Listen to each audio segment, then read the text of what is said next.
Here's the question. Hey, what's the matter? The TV broken. It's Nick DiPaolo and Artie Lang. The Nick and Artie Show. Uh-oh. Look out. Here it goes.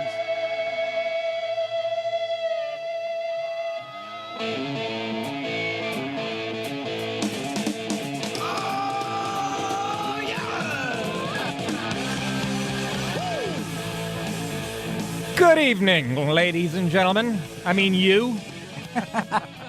Yeah. What's going on? Artie Lang to my right. I'm Nick DiPaolo. A lot of energy in the room tonight. Good energy. Good energy tonight. Yeah, absolutely. Absolutely. I get 9 notes in my head from producers. You're good at juggling them, though. That's good. Yeah. You're an intelligent guy. It'll be terrific. But I forgot to tell the story last night about the idiot thing I did at the gas station yesterday. Oh, yeah. I go to a self-serve station, as I always do. It's like a quarter mile from my house. I hate those. Do you really? I hate I like to self-serve. get out. You do like to get out? I like to get out. Like wait a minute. You're from Jersey. You can't get out You Jersey. can, yeah. You got to stay in the car. That's why you hate them. I know. I'm like... I like to pretend I'm mechanically inclined because I can put gas in my car. Right. So I go to this, that I always go to, and I put the thing in the tank, and I turn it on. 425 for regular. The thing in the tank. Yeah, Go ahead. Exactly. In layman's terms, Nick, you're losing us.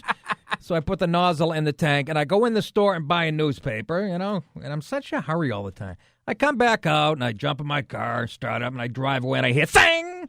Yeah. I'm like, what the hell? I look in my rearview mirror, my side view mirror, on the passenger side. I can see the nozzle still in my tank, dragging the hose. Now, this is the stuff I've made a living, making fun of people who do stuff like Right. that. Now I'm the chooch. And Now you've become a chooch. I've become a chooch and a punchline. Of course, there's a woman behind me, right? She goes, I'm like, oh my gosh. She goes, I did that a couple years ago. Yeah, we know. I feel better. We know you did. I was going to be my sexist self and go, yeah, but you're a chick. Yeah, right. What broad hasn't done it, honey?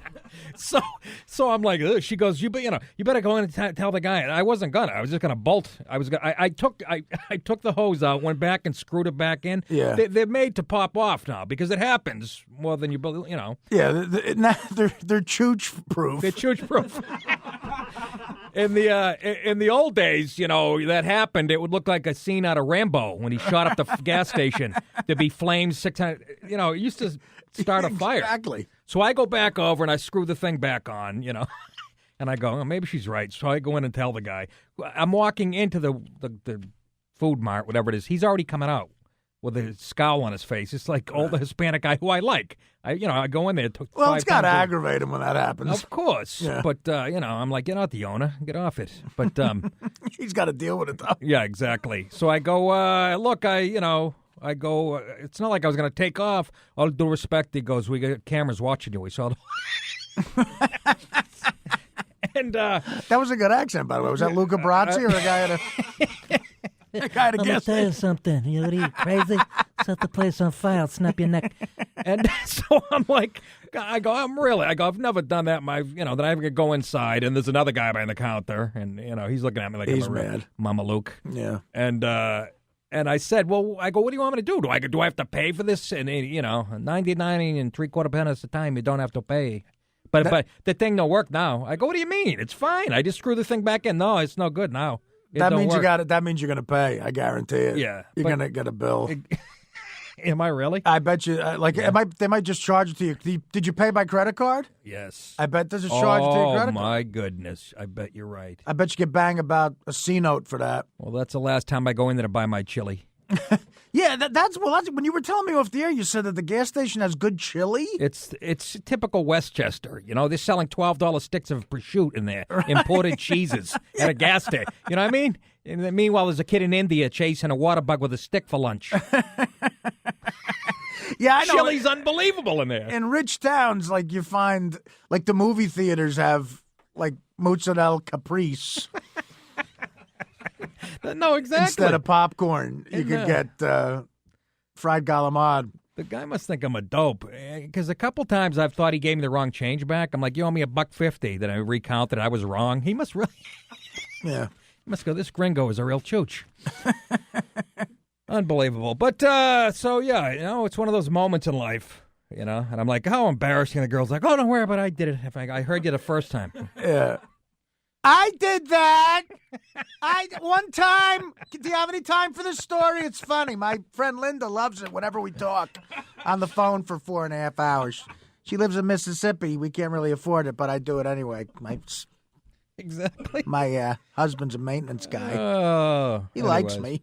Dumb move. I did that. Another dumb move. I don't know. Apparently the Raiders are going to get Carson Palmer, but at what cost? Like a couple first-round draft picks we hear? That's the big question of the day. I think it's a stupid move to give up a couple of first-round draft picks for him. Yeah, and apparently first-round draft picks are more valuable now because of some rule that they put in the. Well, I watch college football. You got me into college football. To me, every guy on the field looks like the best player of all time. That gives you an idea. That shows you how good the NFL is. Like we've discussed this. Defensive backs, especially, have become they're supermen. Yeah, they all look like they could do a 3.2 40. They're cut. They hit like madmen. And they all play for some college I've never heard of, and they all look amazing, I was watching, I told you, a couple weeks ago, I'm watching a college game. They fake a punt, right? They snap it to the short guy. He runs 80 yards, leaves everybody in the dust, and after he scores, the guy goes, by the way, he's 6'6", 280. Yeah. He outran everybody on the field, and it left him in the dust. 6'6", 280. Ran a 4.5 flat 40. That's what you don't have in rugby. People who think rugby's rough. No, but I mean, if that's what goes on now compared to what it used to be, like 80 years from now, what are pro athletes going to look like? No. My dad, I remember my dad in the early 80s saying, there's going to be quarterbacks eventually, you're going to be 300 pounds. And I used to laugh and go, they're like 260, some of them, 250, 255. Even in baseball, Derek Jeter looks like what a center fielder looked like in the 70s. That's right. A shortstop never looked like Derek Jeter. That's right. He looked like Phil Rizzuto. They had names like Pee-wee. They look like Mickey Rooney, most of them. Right. But they say with the new CBA implementing a real rookie wage scale, whatever the hell that is, first-round picks are worth more than they were before 2011, especially in the upper reaches of the round. Teams can now acquire blue-chip talent at far lower pay, squatting on them, who wrote this, for at least 5 years. You know how much it costs for someone to squat on you? I don't want to get into it. I have an idea. Dave Attell will fill us in later on. Oh, that's right. How much that cost? Great David. And so, do you think? The question is, do you think that that this is a good deal for the Raiders, or are they giving up too much for a guy who he stunk in? Well, he kind of stunk in Cincinnati, but he didn't. Let's be honest. The most reliable guy he threw to was Ocho Cinco back then. Yeah. He's playing with a team of felons, and he wanted out. So, I mean, he was. You guys remember Carson Palmer at USC? He was a stud, man. So. I still think he can play in the league, but I think they're giving it. It reminds me like when the Herschel Walker trade with the Vikings. Like the Vikings gave the Cowboys all those players, and it worked. And it worked. And the Cowboys developed a dynasty out of it. And Herschel Walker went to Minnesota, and I don't know. I don't know what he's doing now. I think he's parking cars. I think he works at that gas station that sells chili. Yeah, he was yelling at me for breaking the hose. Yeah, but I don't know. The Raiders, they're going for it all right now, and I just don't think they got the chops to win it all. So just play for the future. I got another, and this as being a Raiders fan, I think. They seem to. I wonder if Al Davis was still alive. If he would have pulled the trigger on this. Would a guy like Davis, Mr. Savvy, got outsmarted here? I doubt it. Me either. Yeah, I agree. That's like when the Steinbrenner kids took over the Yankees. Yeah. They looked a little stupid to me, and I was kind of worried, that maybe they didn't get the old man savvy and guts and stuff. Yeah. But I think Al Davis wouldn't make a move like this. But what was? I mean, it was a good opportunity. Who else were they going to put in there after Campbell breaks his collarbone? Who do you got? Joe Cap? Remember Joe Cap? Anybody? I think Charlie Sheen was up for it. So we're going to see how that plays out. Big drama. Yeah, the Bengals are 4-2. I told you this league is so PU. But the Raiders, man, McFadden's running wild this year. They actually, I don't know. I got a feeling, man. You think the Raiders are going to do something? I keep picking against them, and they're my team, and they keep covering, and I keep losing. Yeah. But I don't know. we'll see what happens here. But what do you think? If it's a good move or not? Give us a call, 800-546-7663. We'll talk to Sid Rosenberg about it. He does this professionally. And we're going to talk about, as far as other quarterbacks, David Gerard's agent had some comments, and Jerry Jones is popping off at the mouth. All that and more here at the Nick and Artie Show. We'll be back. And when we said this was a talk show, we didn't mean just Nick and Artie. Open your mouth. Pick up the phone. 1-800-546-7663. More of the Nick and Artie Show coming up.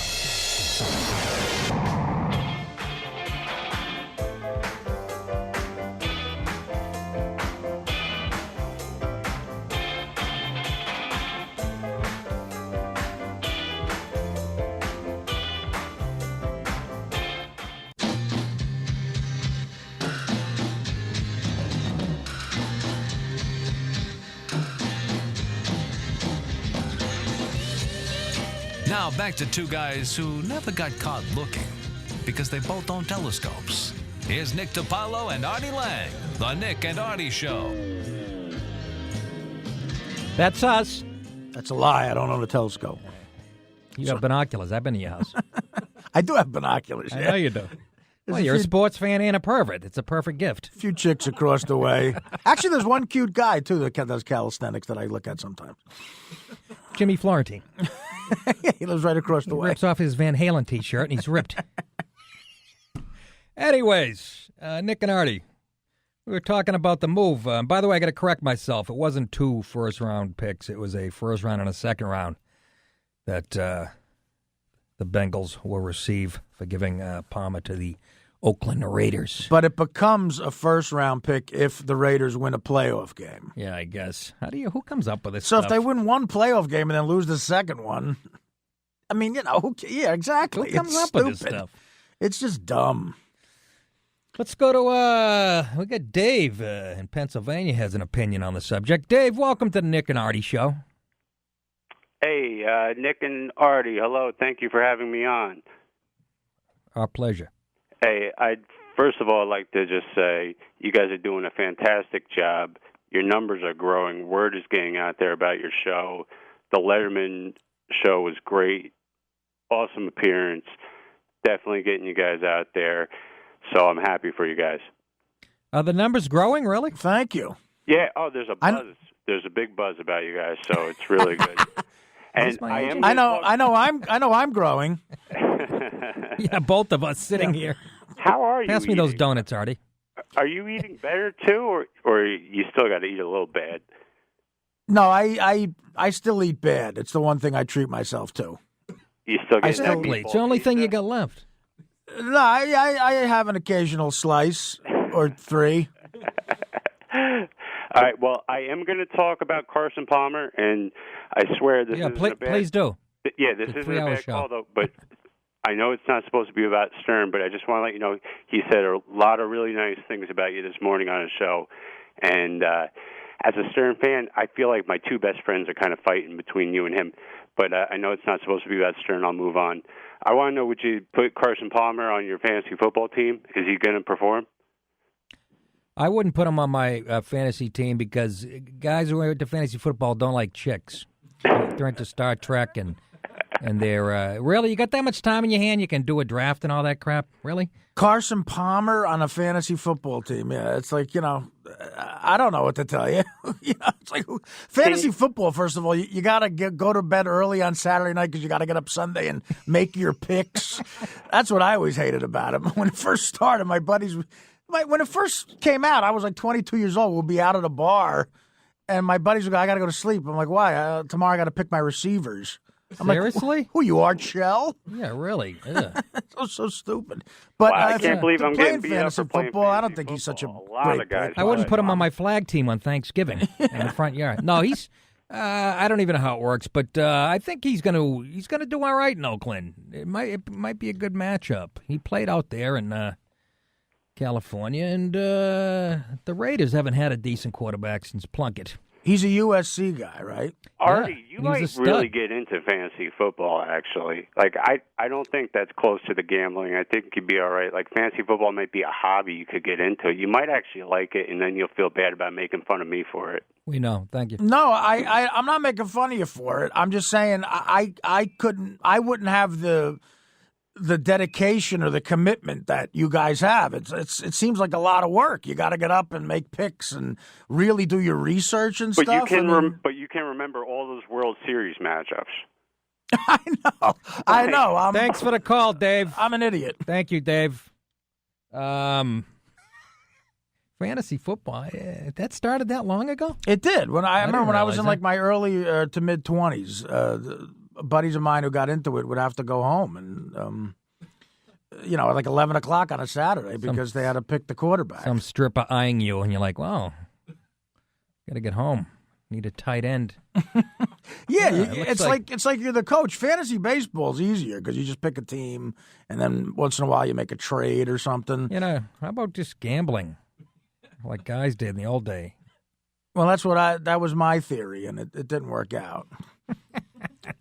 Let's go to Cade in Columbus. Cade, welcome to the Nick and Artie Show. How's it going? Hey, All right. could you guys do me a favor? And fantasy football is serious business, okay? Come on. Yeah, it is. I'm it just is. kidding, I don't care about it. I know. Real What do you serious. guys think about college football's postseason? They got the BCS thing with the computers and all that. Yeah. I think it'd be great with playoffs. I just wondering what you guys thought. Thank you. I personally, I like the bowls. I like the pageantry and the floats. Yeah, there's too many bowls. First of all, it seems like everyone gets in a bowl. No, you're right. That's You the know what biggest I mean? problem. You want a playoff, obviously. Yeah, of course. I want to see the two teams that are supposed to be the best play, and I just don't get it. I don't. Well, it understand happens sometimes. It doesn't. Be honest with you. For the last few years, the two best teams have matched up. Really? Yes. Using the system. So there's actually a statistic. I should have looked it up. I didn't know we were going to talk about this. But like 8 out of the last 10 years, like the first and number one and number two went against each other. Am I not right? No, you know what? They don't have TVs in the rehab I was at, so I didn't know that.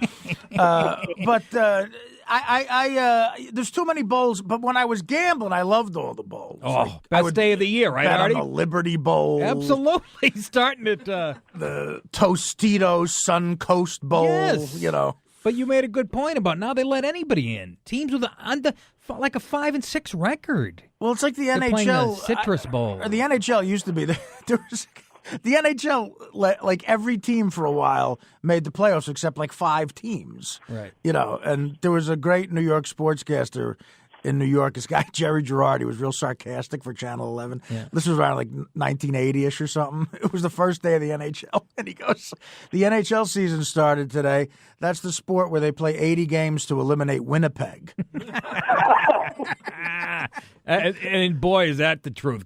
I'm a diehard hockey fan, and it ruined it for me. I mean, Yeah. They expanded way, but like you said, New Year's Eve or New Year's Day was my favorite. Now they spread it out over the week. Right. There's games all week. But I remember I was working like the Funny Bone New Year's Eve in Idaho, and woke up and had a ton of money on games from, like you said, noontime till midnight. Right. And, Yeah, we used to call it the noon to midnight shift because Monday Night Football, Sunday Night Football, when that all started, it just created a 4-day weekend because, Sundays at the sports bar were just as much fun as Saturdays and, Vice as I remember them. I'd like to see, like, in college football, like, if the Bulls, if it doesn't pit the best team against the second best team, I wish it just, like, they'd show up at a high school somewhere and agree to meet behind a high school and play. You know what I mean? to solve it without the media involved and just, just fight, have a rumble. But I have good and bad memories. Notre Dame, Colorado. Was that on New Year's Day? It probably was. For the national title, and Rocket Ismail returns a punt, and I'm jumping around because my net worth was $2,000, and I had like $3,500 on the game. And my buddy Al Barbaro high-fiving. I smell a clipping. Exactly. We're jumping around when he returned the punt all the way. We all had Notre Dame, and all of a sudden we turned to look at the TV, and there's a close-up of the yellow flag on the field. And his old man lost $10,000. He lost $75,000. He flips the coffee table, the glass coffee table, right, in his living room. And and his dad, like a true Italian gentleman, goes in the bedroom for like 10 minutes, comes out in like an Adidas sweatsuit. And we go, Senior, where are you going? He goes, it's only money. Quit being pussies. Going to my girlfriend's house. Yeah, well, it is only money, but money you need. Yeah, especially when you're 22 and selling cable door to door. You find that out in life. Let's go to Tim in Cincinnati. Tim, welcome to the Nick and Artie Show. Hey guys, I just want to talk about my Bengals. They say that's a big steal to get Carson Palmer for a first-round pick and a conditional, possibly another first-round pick. But Mike Brown, who's the general manager also of the Bengals and the owner, he has no clue what to do with draft picks. So I don't know if this is such a great deal for the Bengals. Is that right? So you're going to say he's going to. Yeah, I'm guessing from the Bengals' record the last 40 years, you're right with that statement. Yeah. Well, he's got ever since who did he pick last year? Brian Piccolo? His dad, Paul Brown, was a genius of football. Knew what to do. That's right. But once his dad died, it was 20 years ago. Mike Brown has no clue what to do. He won't hire a general manager because he doesn't want anybody outside the family to come in and be part of the team because Art Modell took the Browns away from his dad, or he's got some weird thing in his head. There you go, inside dirt. It's just all silly. But Mike Brown has no idea what to do with draft picks. All right, Timmy, thank you for the call. That's a good point. You can look at their record over the last 10 years. Apparently not. Nobody from outside who are they, the Gambinos? They can't hire from outside? Yeah. Carson Palmer was a Heisman Trophy winner, though. So, anyways, we're going to talk more about this, and we got Sid Rosenberg coming up, who's an expert on all this. He really is. He is. It's the Nick and Artie Show.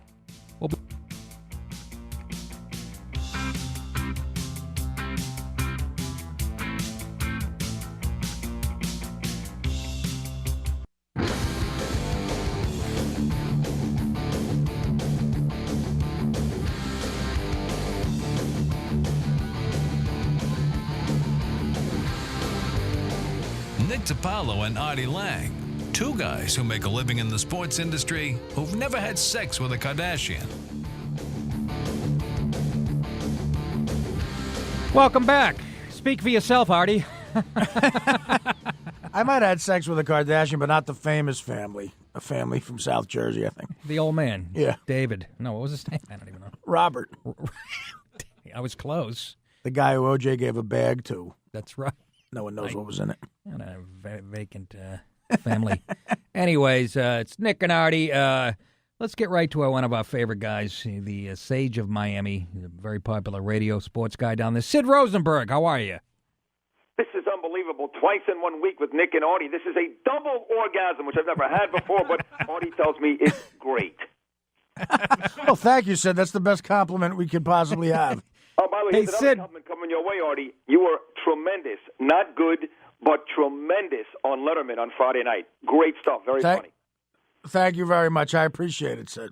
Hey, Sid, we thought you lost your job the last time we talked. Yeah, what happened? I'm glad that we were worried about you, buddy. I'm glad you're still working. You know, it's funny. I've lost my job so many times that even though this was a prank that we pulled last Friday at my radio station down in Miami over this whole hockey thing with Randy Moeller and the Florida Panthers. But like I said, I've lost my job so many times. I actually got depressed on Friday night believing I really did lose my job. Well, what did you do? What was the prank you pulled? We don't have any details. You know what it was, Nick and Artie? We were trying to. My station is the flagship station for Florida Panther hockey, and God knows, lucky God you. knows this country is excited about that. So, in an attempt to really get the fan base really pumped up, me and the play-by-play voice of the Panthers, Randy Moeller, staged this huge fight, this huge battle, because I did the second period of the Panther Lightning game on Saturday, and the premise was we were going to have this huge fight on Friday that was going to turn into this big brouhaha, and people would then be almost compelled to tune in for the second period on Saturday night to see how the thing ends up. And as it turns out, I took it one step too far. It got really, really nasty, and Saturday night almost never happened, but it was a prank from the beginning. And by the way, guys, take solace in this. You were not the only guys across the country who thought I got fired. I started getting emails and text messages from my mom, my dad, cousins in New Jersey. Is everything okay? And I'm like, yeah, it's all fine. It's just a prank. So I guess my acting was pretty good. Well, listen, Sid, take solace in this. I've had to deal with my death has been reported in the news 4 times, and I've had to deal with phone calls about that. You have your uncle calling going, "You're alive, right?" I'm like, "Yeah."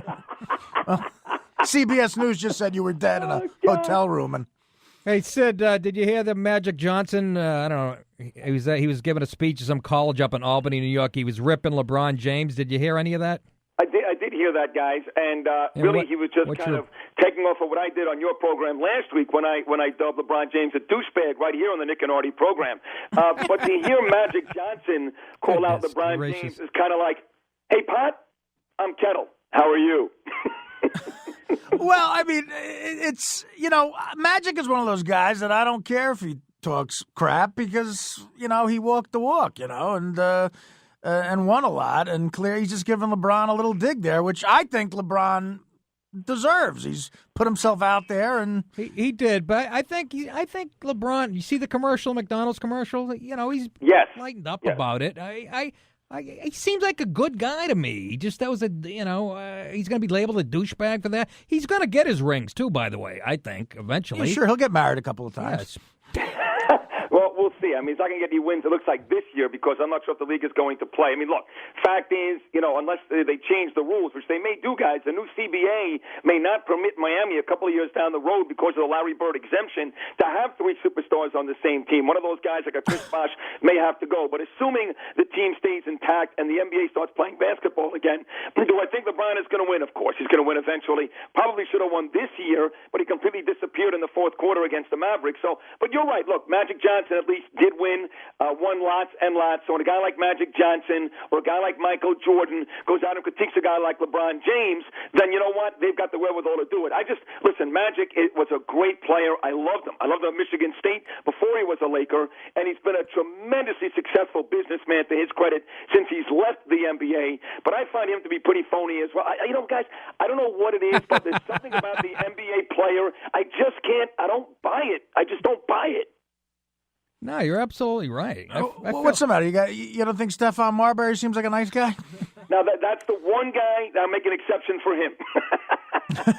Wait, you said something interesting. Explain that Larry Bird rule clear, because that's something I'm not really that familiar with. You can't have 3 superstars on one team?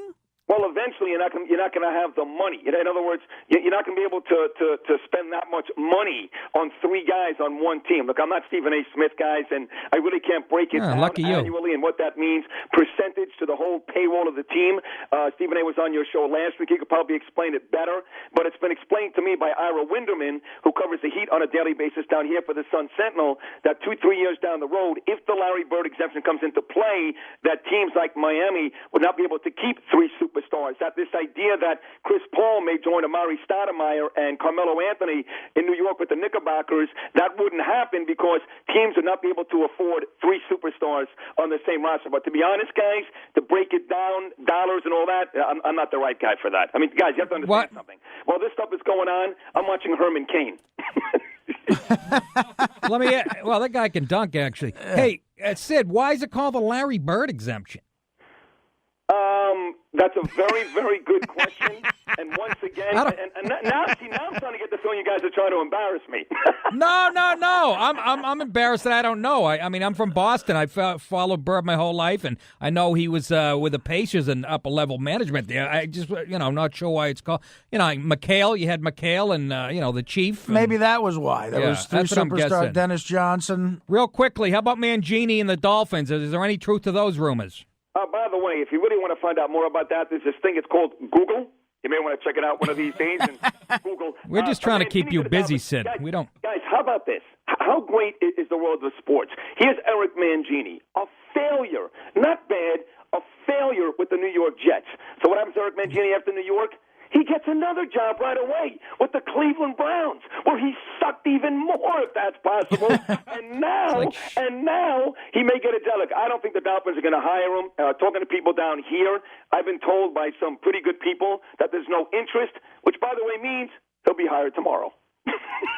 Yeah. We're talking to the great Sid Rosenberg down in Miami, and last night's game, it's just the NFL just bores me, man. I mean, the Dolphins look like they couldn't beat a Division III college team. Yeah, that No doubt, Brandon you're right. Marshall guy. Listen, It really is embarrassing. There's a couple of really great teams, guys. You know, the Packers, obviously, they're undefeated. I'm not telling you anything new. Tom Brady and the Patriots, your guys up there, Nick, they're 5-1. No defense, though. No defense, you're right, and that may come out the bottom of the ass in the end. But the point is, there are teams that have superstar power, Drew Brees in New Orleans, even to a certain extent the Michael Vick. Even though the Eagles are 2-4, and I hate the Eagles, are a bunch of scumbags. Fact is, they got some star power. But there's so many teams in this league, guys, that have bad quarterback play, mediocre talent. Quite frankly, even though the Jets won last night, they're 3-3. They're not exactly a juggernaut. They're not nearly the team they were the last 2 years within one game of the Super Bowl. So you guys are exactly right. You know, watching the NFL, because of the whole parity thing, because, you know, the idea is get everybody to 8-8. There are a lot of teams that are not fun to watch. In fact, I'd say the majority of teams. You're exactly right. Hey, Sid, that's why we love you. You're outspoken, and you call players and teams scumbags. We like that about you. Eagles a bunch of scumbags? Let's be honest for a second. What does the sports world come down to? Whether you're talking about sports or politics or entertainment, the Kardashians, what you're talking about basically is, and no offense by this, a bunch of overpaid, wealthy scumbags. All right, Sid. Thanks. That's Sid Rosenberg, everybody. I'm one out of three of those things, Sid, so I take offense to that. God bless you, Sid. Thank you. Anyways, Thank you. We'll talk to you guys. Talk to you later. And that's the great Sid Rosenberg down in Miami, and he gets fired every other week. I can't see why. Anyways, a very funny Jewish fella. And we got a very funny Jewish fella coming up, Dave Attell. We're going to have him. He's got a thing on Showtime. Is Attell Jewish? He's coming up at 11 o'clock or 11:05 or whatever. But one of the funniest guys alive. You know that, Artie. He's brilliantly funny. One of the best Brilliantly comedians funny. ever. We absolutely love him. Excited to have him here. It's the Nick and Artie Show.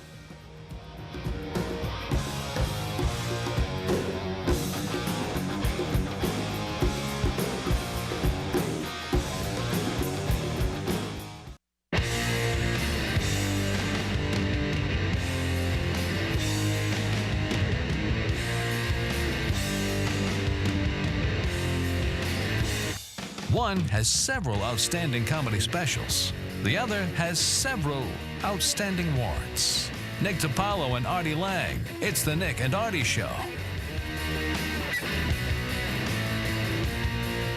Welcome back to the Nick and Artie Show. 800-546-7663 is the number. Every warrant, by the way, taken care of. I think. Did you? We'll find out. That's what my drive lawyer up to Boston. That's what my lawyer Sid Rosenberg said.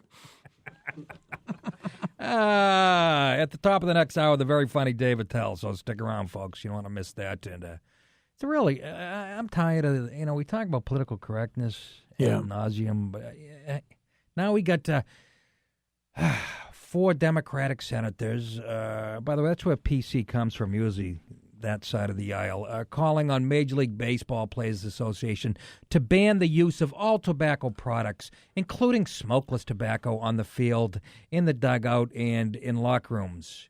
In a letter to the Major League Baseball Players Association, to the director, Michael Weiner, the senators write, as these young fans root for their favorite teams and players, they also will watch their on-field heroes use smokeless tobacco products.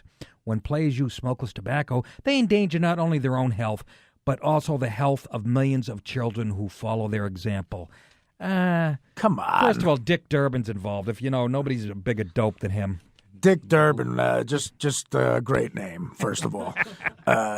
Secondly, what kid is hurt by seeing Miguel Cabrera smoke or chew tobacco or barbecue a chicken or do anything or drink a beer. If a kid's going to be a dirtbag when he grows up, that's got nothing to do with it. Well, you're absolutely right. Yeah. It has to do with the parenting. They say violent video games. The kids are going to grow up violent. I watched the Three Stooges growing up, okay? Right. For 25 years, I had every line memorized. And never as an adult did I take a crowbar to somebody's nose and pull him across the room and poke him in the eyes. And anybody who does that was going to do it anyway. That's it doesn't right. matter if someone's chewing tobacco at second base for the Twins. Let's get What they should ban in baseball is the $11 hot dog. That's right. That's got to aggravate the kids a That little hurts the kids watching Daddy cry. Yeah. He has to buy his kid a hot dog. Your old man's dropping $400 to take you to the game because everything costs $1,000 now. I'm telling you kids out there, try smokeless stuff. Yeah. What's the matter, Aaron? His head popped up. This ain't ESPN. Okay, don't try. Well, wait a minute. I get freedom of speech here. Why not? I did it. I chewed tobacco in college at Maine. Matter of fact, the girls chew tobacco at Maine. I'm chewing tobacco right now. And, the Levi Garrett, I used to grab the There's no kids listening to us at this hour anyways. If there are, what are they doing? There's no adults either. No adults either. Yeah, exactly. Stuff like this aggravates me. I can remember being like 8 years old and my family took me to a Brewers-Yankees game. It was Hank Aaron's last game in Yankee Stadium. He was a Brewer. And that hack. We all saw him in the corner of the dugout. He was smoking a cigarette. Hank Aaron sneaking a cigarette like Johnny Carson coming back from commercial, like taking one last puff. You saw Hank Aaron having a cigarette, and Jim Leland doesn't know. Yeah, last year I saw Jim Leland. You thought he was out. What's that gonna do? Yeah, Jim Leland's. It's looks like he's in a parking lot of a high school. He's Yeah, Jim his Leland. pitch is in trouble, so he lights up one. Lenny Dykstra, he looked like a squirrel storing nuts for the winter in both cheeks. Watched him. Remember, George Brett and some of the other players on the Royals used to, on camera, would take tobacco out of their mouth and give it to another guy, and that guy would put the tobacco in his mouth. Yes. And as a kid, I remember laughing at that. Yes. I'm up at Maine. This is true. I went to school, University of Maine. You know how excited I get. Yeah. But I'm in the library. We're all excited about that. I'm in the library one night. I got my cup of spit, right? Yeah. And I look across. I see this cute girl spitting into her cup, chewing tobacco. Well, some of those chicks at football oriented colleges, Which like I remember, Maine wasn't one. but like the chicks who go to Penn State, they know their football. Like if you casually try to bring up football to them, I remember I did a gig at Penn State once, and I went to a party like after the game. Yeah, and I went up to this cute girl thinking I'm going to make small talk with a chick. Like I normally would about football. I said, and I'm being condescending, like, did you see the game, sweetie? And she drops her beer and goes, what are they doing in a 4-3 defense? I'm like, Jesus. I don't even know what a 4-3 defense is. She turns around. She's got those Buckeye decals on the back of her head. Yeah. For every tackle, every guy she went out with. She knew more about it than Mangini. Let's go to, we got a guy who's got an opinion on the tobacco thing. Josh in Connecticut. Josh, welcome to the Nick and Artie Show. How you guys doing tonight? Very good. Yeah, I think it's outrageous the Senate's actually getting involved in this. Like, I don't think it's even that big of a deal. I spent some time in minor league baseball, and, players get fined and suspended for this. Do you really think it's that big of a deal? I mean, they're not taking steroids, their own choice. You know what I mean? Chewing tobacco is legal for everyone else, so I don't understand what the big deal about this is. No, you're right. It's the anti-tobacco lobby, and Dick Durbin, left-leaning chooch, left-wing ideologist, stupid moron, jumps on all these populist things. But there's something. See, it just makes me nuts. It's a nanny state. It's a chick way of thinking, and guys like Dick Durbin have legislated this stuff now. But this guy's right. It's legal. It's not like they're chewing on an 8-ball of coke. It's fine. No, they want tobacco, and smoking is still legal, but you wouldn't know it from New York City or anywhere else you go. Exactly. I had a job in minor league baseball to put up signs in the locker room saying don't chew tobacco, because in minor league baseball they had ref umps watching the stands, making sure these kids don't chew, but they're 19, 20 years old in single A baseball. Who's watching that anyway? I mean, honestly. Hey, did you see the catcher for the Toledo Mud Hens? I grew He up had with skull in his upper lip. I grew up with a kid who chewed tobacco. Started chewing tobacco when he was 13. He now owns a very successul landscaping business. Well, sometimes it's successful. He's out of work a lot. He loves landscape. You know why? I love the landscaping reference. Well, I don't think this does anything. Congressman getting involved in this guy's completely right. Is ridiculous. Tobacco's legal, whether you like it or not. He's worried about the tobacco. Meanwhile, we got protesters down here. Yeah. They have rapage and pillaging down here in Manhattan. Right. The world's coming apart at the seams. Italy's rioting. Greece is falling apart. Greece? But, Really? That's yes, the first I've heard of Greece. that. Damn But, it. hey, thanks for the call, Josh, and it really is silly. Dave Attell's running a little bit late, about 10 minutes late, which is pretty good for a comedian, actually. But he'll be here. Yeah, we figured real that. soon. He And, probably had 11 spots tonight. Yeah, exactly. You know, We got to talk about when we were in Afghanistan with him and there was a bomb scare. Just- what he did. anyways, Nick and Artie Show. We'll be back. Some fellas look at the eyes, and some fellas look at the nose. Some fellas look at the size, and some fellas look at the clothes. Dig me? I don't care if... And now, live from America's Man Cave, It's a cold, realistic world. it's the Nick and Artie Show. Uh-oh. Look out. Here it goes.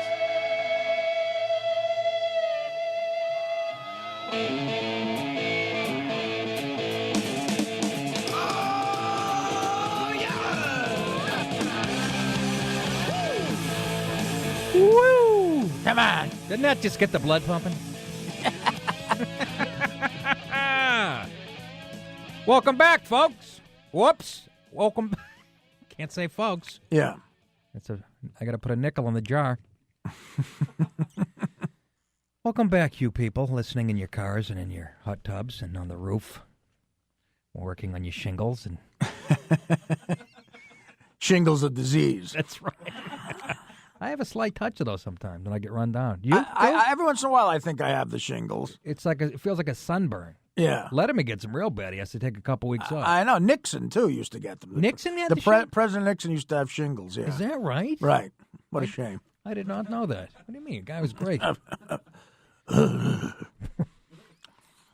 I'm surprised they didn't burst out during the debates with Kennedy, because you get them when you're under stress. Well, talk about a politically incorrect guy. We were talking about political correctness in sports, and Exactly. anyone who listens to the show knows that we love the great Foghorn Leghorn, the most politically incorrect cartoon character of all time that we grew up with. And Oh, absolutely. now people won't let you chew tobacco in baseball.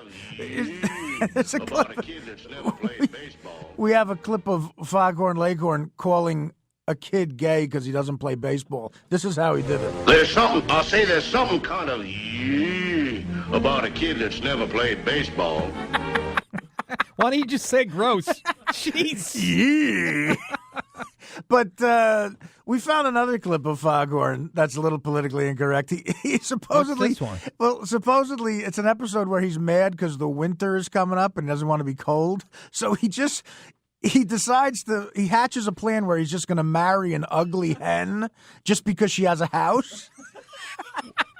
And then he becomes sort of a bad dad to her kids. I dated a fat chick when I lived in a city when I was single because she had air conditioning and I didn't. Well, that's what this is kind of like. Like, listen to this. Coldest winter on way here. Feels like it's already here. If I was to spend another winter in this air-conditioned deep freeze, I'd freeze my tail. I'd freeze my tail, fellas, off. Say now, that widow hen has a nice, cozy little roost. She's a widow. Maybe I've been a bachelor too long. The music is rock. Oh, doo-dah day.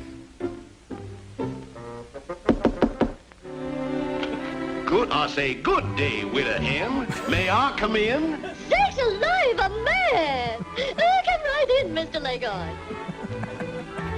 Mr. Leghorn. Here's the flowers, and here's the candy. The courtship is now over. So how about it, widow hen? Will you marry me? Wow, a nice lesson on how to use people. He just, first of all, that makes it worse. She's a widow. She's got a kid. She's a single mother widow. Who wrote this and stuff? He just wants to marry her because he needs a place to stay for the winter. What did she look like? Oh, you don't remember? I forget the. She looks like Ron Paul. She really does. And I'll say, maybe I've been a bachelor for too long. I'll freeze my tail feathers off. Here's the flowers and the candy. The courtship is over. Courtship over. And he calls her widow hen. What do you say, widow hen? Can I just stay here while it's cold out? Widow hen. And pretend to like you a little bit? Guy was very sensitive. And that's what we grew up on, and now people don't want baseball players chewing tobacco. Yeah. Sorry if we can't adjust. Look, the world doesn't revolve around kids, okay? Yeah. There are still adults in this world. Yeah. I like to see a guy with a big chaw. Right. Spitting it. Don't you love kids? Yeah, it was fun.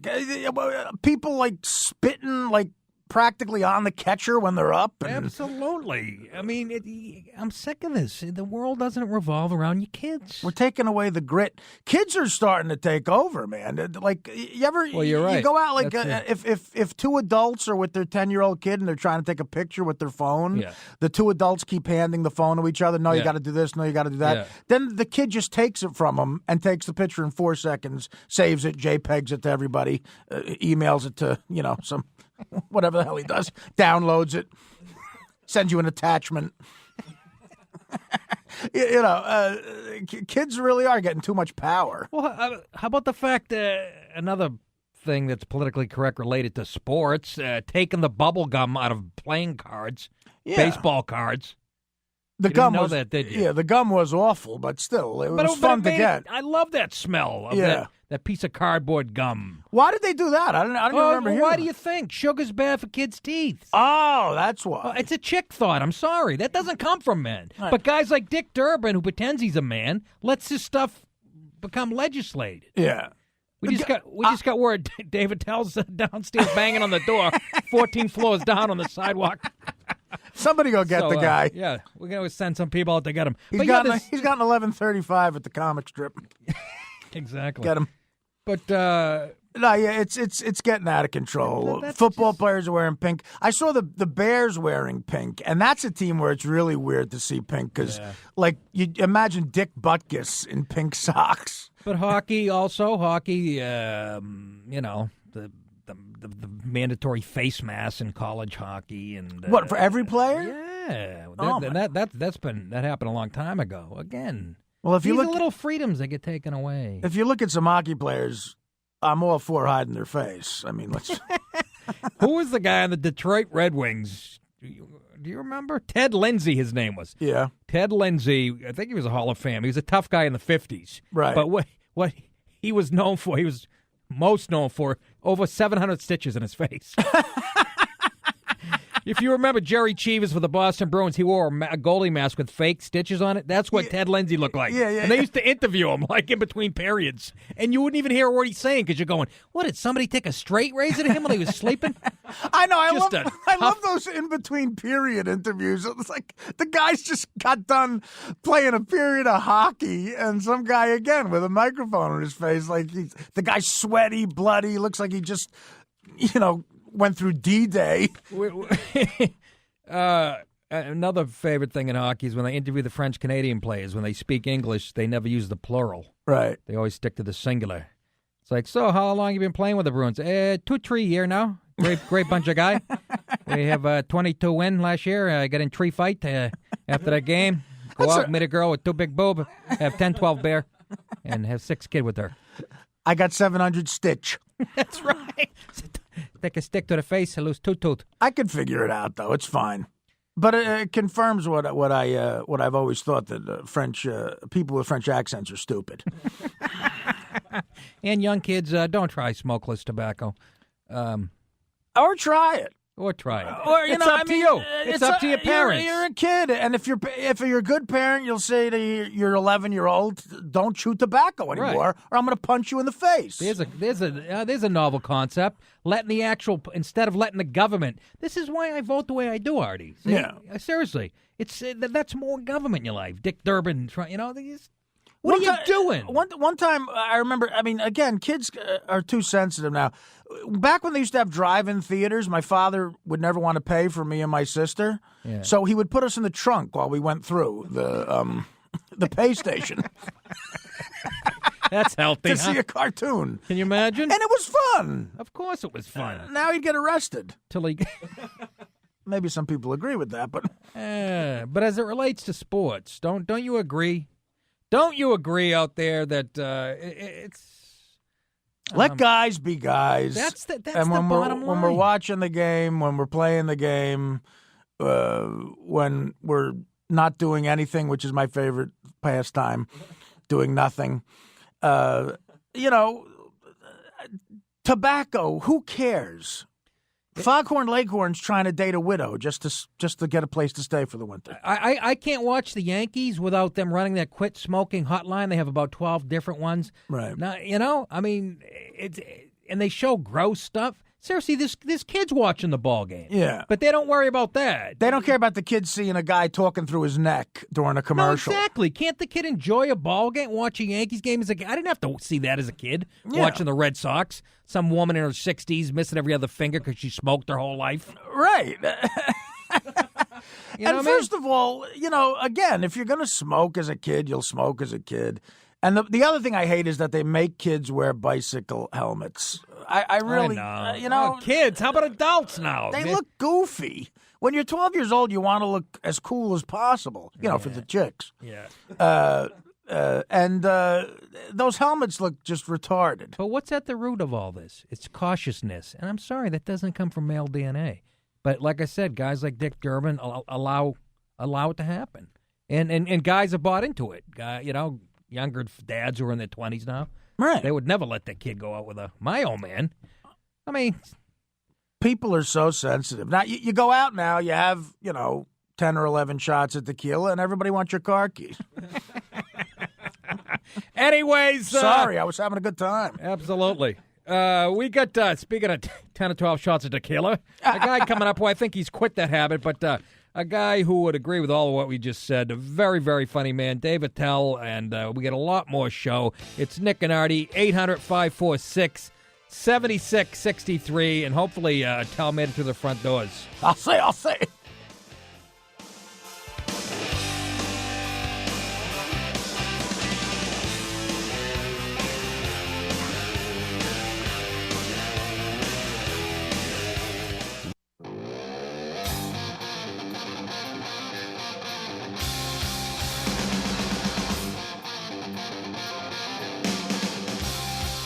Two guys who think steroids should only be allowed to be used on teams they've bet on. This is the Nick and Artie Show. It is? Oh, it is. I think it is. Yes, it is. Welcome back to the show, folks. 800-546-7663. In the studio live with us. Not a call-in deal. This is why... Then again, he lives like 8 blocks from here. Know, but the very funny, the brilliant Dave Attell. Dave, what's going on? How's it going, guys? 999. Sorry. I just got out of the cab. It read 999. I was like, that's a sign if ever there was. No, thanks for having me, guys. Thanks for making a political reference I don't get already, Dave. Well, I could have jumped all over there, but then you know how he thought that up, right? He just thought pizza. Like you can get 2 toppings and a side of garlic bread for $9.99. That'll work. Let's throw that at the economy. Yeah, but what about all the anti-Semitic crap that's coming out of the way you vote down in Wall Street? Hey, the way you vote. Hey, listen. All this anti-Zionist talk. Come on, you got to admit. Is that what's happening down at the apocalyptic world village? Some black chick some black woman teacher in L.A. Woman teacher? You oh hate my her 5 God. different ways. Oh, yeah. Look at the all getting nervous because they know I got a good point to make here. No, we just lost St. Louis. Look, I'm getting double-teamed here. We'll get to the porn show in a few go ahead. minutes. So where was this, Nick? This was on national TV. What'd she say? Unified Teachers Association. Now, she said it's the Jewish Zionist bankers that we have to run out of town. Wow. Again? Okay? Again? So, not for my... Just as we just got one of our back, right? Did you see that whole swap? Which one? Talk about us. Yes, Shalat. I've never seen a better deal than it was like Storage Wars. We got one Israeli guy. soldier for like 1,200. 1,200. 1,200 terrorists. Now that is if that's not the deal of the century. That was like the Carson Palmer trade. Yeah, exactly. The raid is made out. Netanyahu would never do that. He said he would never, Well, I think that was like probably some kind of like the beginning of some huge peace thing. I really don't know. I find that whole region, it's so boring. Nothing ever happens over there. Exactly. You go in for a slice of peach, you come out with 1 foot. We were all over there together. That's right. Yes. Afghanistan. Me, Nick, and Dave did a tour in Afghanistan together. See, this is so cool because this is I guess like the 2-year or 2.5-year anniversary of that of the of our USO tour. Oh, yeah, it's more than that. It's in all right? the papers. I'm sorry. I'm trying to think when I was there. You go every. Dave goes. God bless Dave. Talk about a patriot. I hate to use Fox jargon on you, but you go what every year? You go. I try to, but now I'm like, I'm always getting C blocked by like a bigger act. Like if Gabba Gabba Hay wants to go, I'm off the plane. But we'd love to have tour. you go, Dave. But Lil Wayne just confirmed. Yeah, exactly. He just got out. Yeah, we had an interesting. That was a stint cool over run, there, guys. Artie. Oh my God, that was just it got ugly for a little while. We couldn't get out of Afghanistan, and I started to freak out at the airport. And thank God Dave was there because he had to take me aside and say, "Listen, you're going to get arrested, and you're never going to leave here." It would have been the worst locked up abroad ever.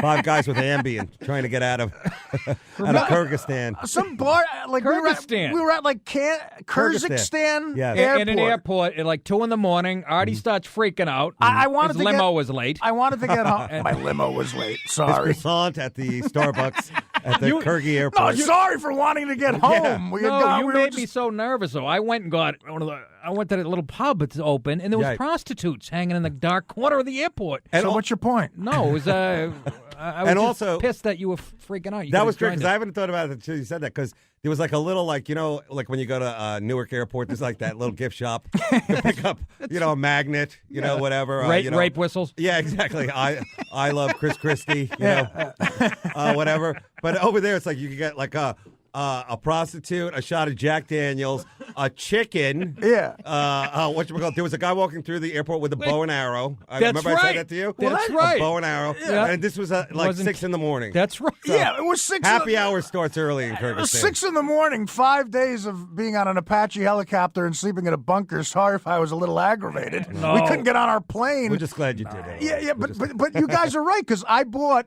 from a guy who worked at the airport, Right. like a check-in guy, Right. sold me like 15 Valium. He had Valium on him. Wow. I took like 11 to try to calm down. And he's not exaggerating Yeah. because I offered Artie on the flight over there. Artie goes, "Dude, you getting your Ambien on you?" Yeah. All I had was a Motrin because that was weird. Yeah, they worked weird good. time of the month. There, Dave crushes up in a leave and snorts it off his book. I go to Artie. I got like 4. He goes, with a disappointed look on his face. He goes, I go, what? He goes, I go, that'll put you to sleep. He goes, yeah, my left foot. Yeah, I love when people And say he's that serious. to me. I love when people say that to me, like, hey, take half an. You got an 8-hour flight. Take half an Ambien. Yeah, I know, You'll be right? knocked out. You're right. That'll really get me. I like also the Xanax problem in this country, which is like a hug from a birthday clown is more calming than a Xanax. Writing a letter to Santa is more relaxing than. Did you hear that? Yeah, no, it's a shame. Hug from a birth. A hug from a birthday clown at an airport would have been nicer. This is what we should do now because we're pulling out of Iraq now. That's safe. That's ready to rock. We're talking to David Tell, by the way, the brilliant comedian, who's got a show coming out on Showtime called Dave's Old Porn. Old Porn, yeah. 8 episodes, starts October 20th on Showtime. At what time, Dave? 11:30 Eastern time. In the with, morning, you mean, right? Yeah, yeah, exactly. I'm hitting the other end of it with Whitney Cummings and Ron Jeremy. So there you go. Wow. Yeah. So a hot It's pretty young good. chick and a guy Watching in his late porn 70s. with a lady is a different experience, right? A lady named Cummings. Yeah, there you go. Was that strategic? Yeah, I know. It was really hard. Like, we went through that, like having the name Cummings and, of course, porn and, what was the other alternatives. She's a dirty comic, right? Oh, she's great. She Yeah. was actually, the ladies on the show, like, wrote it out really way cool. They were so cool, like Chelsea Handler, Margaret Cho, Jim David, and watching porn with a woman, of course, is like I thought only sheiks on yachts do that, Right? And because if you're a dude, you're watching porn, it's because there is no women, right? It's it's the escape chute, basically of your penis. If Exactly. I could say it. It's like everything else failed. Now it's this. So, I've been in that position a lot. But the cool thing about retro porn, if we can talk about vintage porn, is like this is the golden age. Like your guy over here, Hoodie McGee. Yeah, all he knows is Brazilian whack jobs. This guy who's in his head thinking of the ultimate MMA fight, right, a vampire and a gargoyle, which looks a lot like porn. Yeah. Exactly. That's a great point, Artie, because back in those days, nobody did the P90X. Nobody was worked out. No fake breasts, none of that. Yeah. It was just hairy people showing up and having sex. It was just disgusting people. Disgusting people. You watch this porn, you feel better about yourself. You're like, you know what? I can have a piece of pie. Yeah. Look at these people. But today, they're all like ripped, and they're like mythical creatures. Almost. You're right. Jeff Singer gave me years ago. Jeff Singer said, I got some old porn. He gave me VHS tapes, right? Yeah. It was like porn from the 70s. Right. And the girls were unshaven. It looked like an ABA game. Yeah, you know what I mean?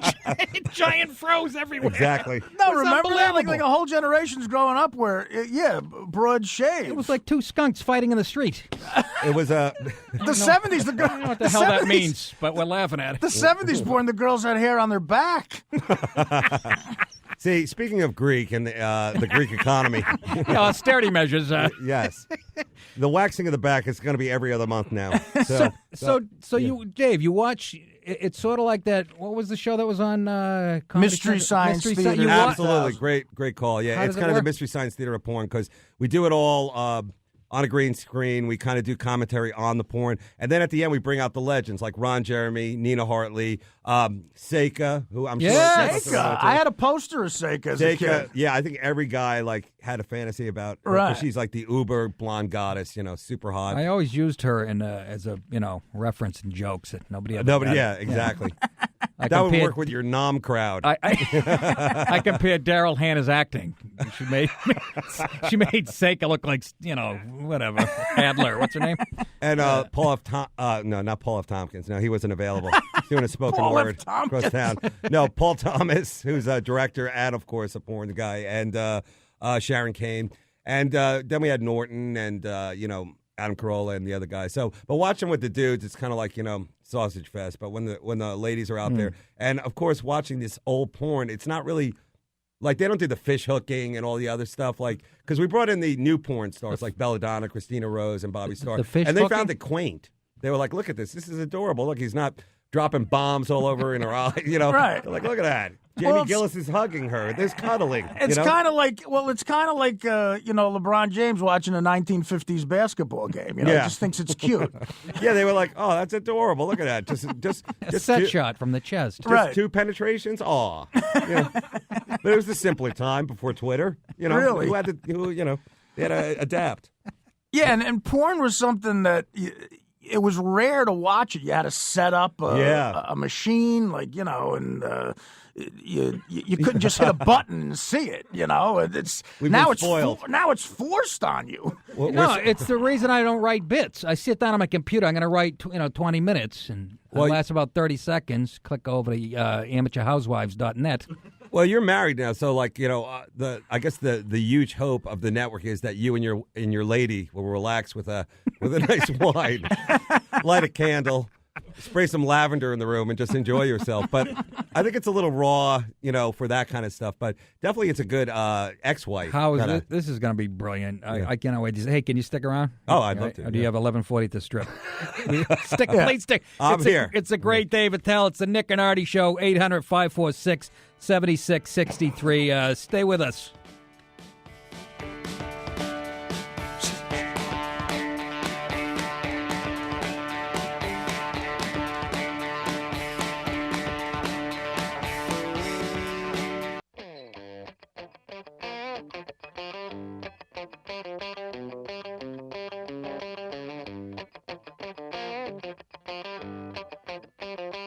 Jets fans will find it easy to identify with their new star, Plaxico Burress. They've been wanting to shoot themselves for years. The Nick and Artie Show. Welcome back. The Nick and Artie Show. Talking to the great David Tell. The great David Tell. You know, I'm not a magician, fellas. I wanted to tell us this is how into the art of stand-up comedy David Tell is. On this Afghanistan trip, we're all there. There's a bomb scare after a gig, and we're on our way in like these Hummers to a signing, and it was like out of a movie. Like you hear incoming and stuff. So they pull us over into the shelter, and we were in a bunker, being guarded by Marines for like I don't know, like an hour or something. Yeah, for the And it got in the newspapers, got in the Post that happened. And so all of us are making calls to our families, letting them know we're okay. There was one phone that worked. And when Dave got the phone, his one phone call was he called the Comedy Cellar and told them when he was available to do stand-up the next week. Well, forgive me for being an optimist, fellas.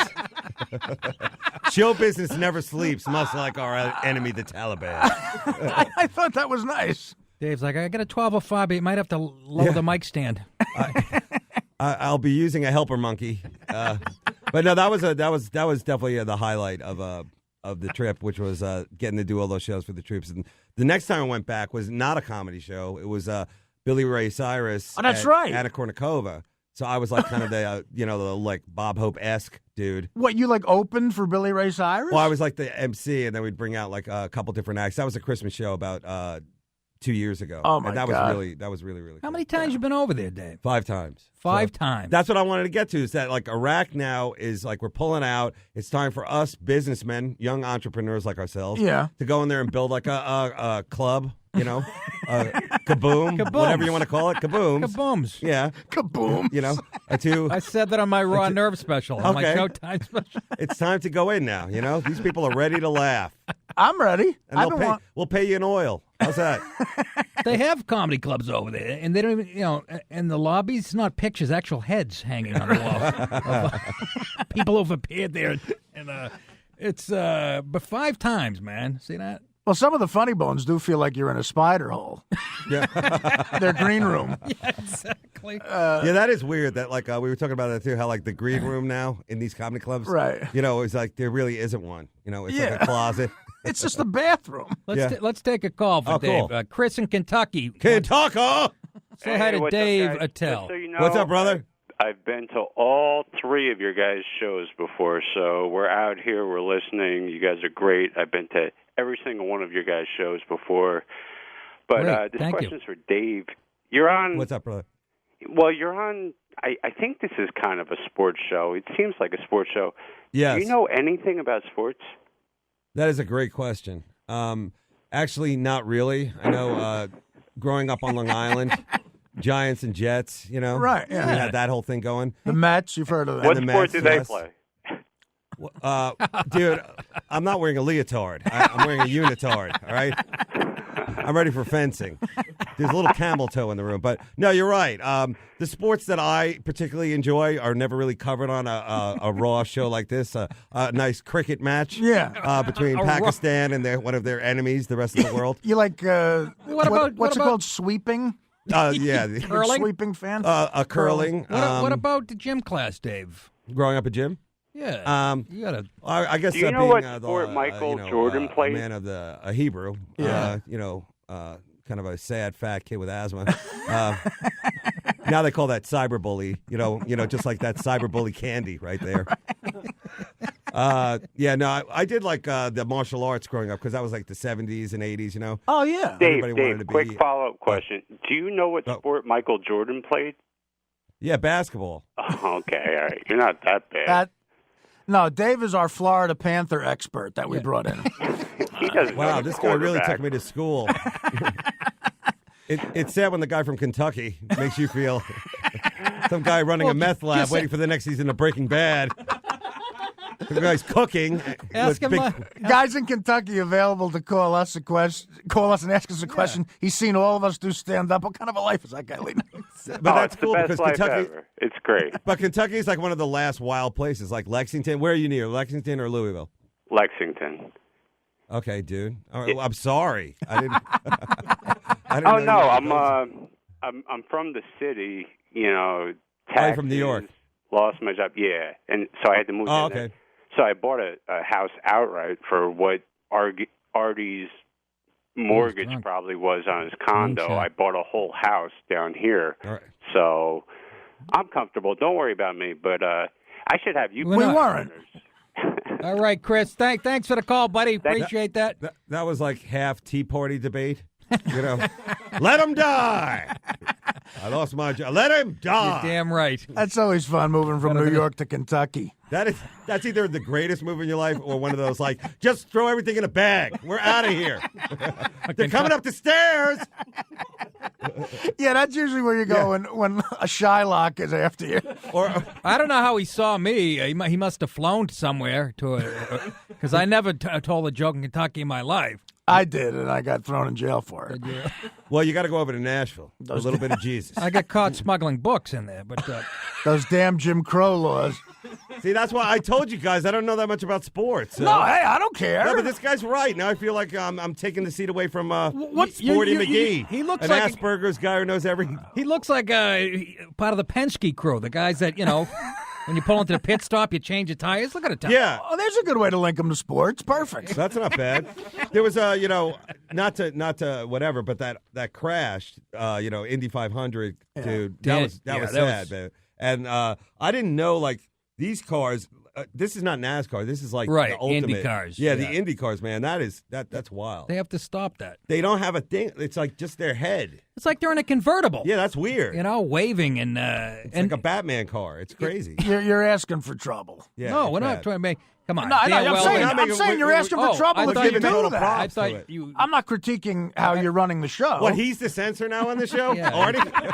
I'm the guy on the button. Wow. Let's fly the guy from Lexington on AirTran. No, I said if you do that for a living, you're asking for trouble because it's I very thought you dangerous. meant we were joking about it. No, that's balls. That's balls. No, believe me, I would have brought up asking for trouble days ago. Okay. That's a horse, a trotter down there. Let's go to guy doesn't have a name, but he's in Philly. There you go. That's a comic. Go ahead, guy in Philly. Oh, is this me? Yeah, it's you. Yo, my name is Ronnie. I got a question for a few of you. Can you turn your radio Nick, down? I think you're one of the most underrated comics and humans in the business right now. Thank you, Ronnie. Yeah. I agree with that. Yeah. David, tell seconds that. No comment from Artie. I'm still I'm still thinking about the humans part. Can I interrupt right there? Mr. No Name. I didn't know he's a Native American. Guy from Philly. No name Blackfoot. You were so right because Nick was the first guy of the whole crew to do our specials and he did it hardcore. So I agree with you about that. Absolutely. He's definitely underrated in the comedy world. Big time. Another one from Thank Artie. you. I just wanted to tell him that the sketch "My White Mama" on Mad TV changed my life, and wow, I wanted for the better. Where you calling from? A meth lab? I wanted to ask David Tell when his next stand-up special is going to be, because I've been waiting for a while. Good question, No Name. Ronnie. My name is Ronnie. Oh, right. I'm sorry. Ronnie. Ronnie. Yeah, Ronnie. They I didn't didn't put it know. up. Sorry, dude. Now it's up. No, I was trying to wrap my head around the Mad TV reference. That was I thought that was cool. My white mom. I think we closed the tunnels after that. White mom is in the house. He's talking about a sketch where I played a black mother. Oh, really? And the catchphrase was, "Don't make me break my foot off in your ass." See, I don't today's like times, that kind of You talk. couldn't do Makes that me nowadays. uncomfortable. Well, Tyler Perry can, but you can't. It's kind of like a Medea thing. Hey, It was Dave, a little bit Medea. Only me. Dave, but- can you stick? Go ahead. Yeah, I can stick around. But special, I'd love to do one like, 2012, it's the Inca apocalypse. Why not? But thank you, dude, for knowing comedy. And, of course, Nick is underrated, man. He is. Thank you, Ronnie. Not in a couple of months when this show takes off. You're going to call him overrated. Wait till he's on Ad Week magazine. I love that the guy added not just comic, but an underrated human. Yeah, what does that say, Artie? I think you're an underrated Human, too. Admit I saw it. you one time. I'm a good guy. I saw you one time give up a table at an Applebee's to kids' special needs. Now, I wouldn't have done that. Hey, stick around, folks. It's a Nick and Artie show. David Tell is going to stick around because Come on, we don't know sports. We're going to talk to the guy from Kentucky some more. We're going to take. Great. We're going to talk to Dave about a 1-2 press at the Miami Heat. Oh, you lost me. I'll be baking cookies. We'll be back right after this.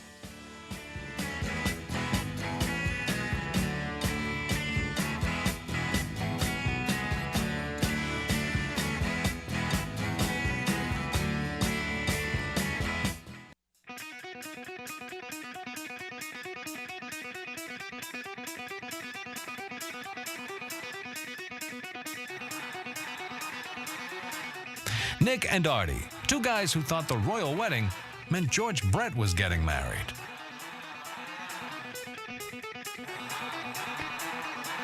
Yes, the Nick and Artie Show.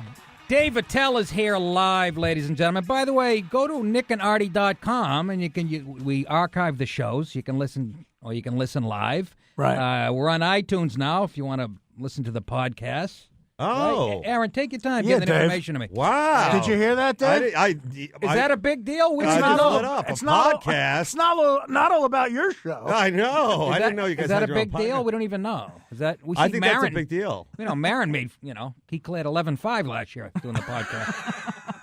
I saw Mark Maron, who have you done his show yet? Yes, had a that was ball great with show. Artie. Yeah, with we, Artie, right? we did it together. Yeah, it was fun. And I like how it's kind of Dr. Ozzy, but it's really all to help Mark. It's like to help him find closure with something that only bothers him. It's like, back in the 80s, Sam Kinison once looked at me, and then he took a piss on my bed. Now, for some reason, I need at least 3 cats in my house or I feel dead inside. It's like, okay. But he's a great guy, and that show is like, it's the best thing to listen to because you know all the people on it. Yeah, it's really cool. Well, me and Nick, there were 11 guests the night we were on, and they were all guys who looked like Emmy night. They were all guys who looked like they just got out of the locker they were stuffed into by a football player. Ouch.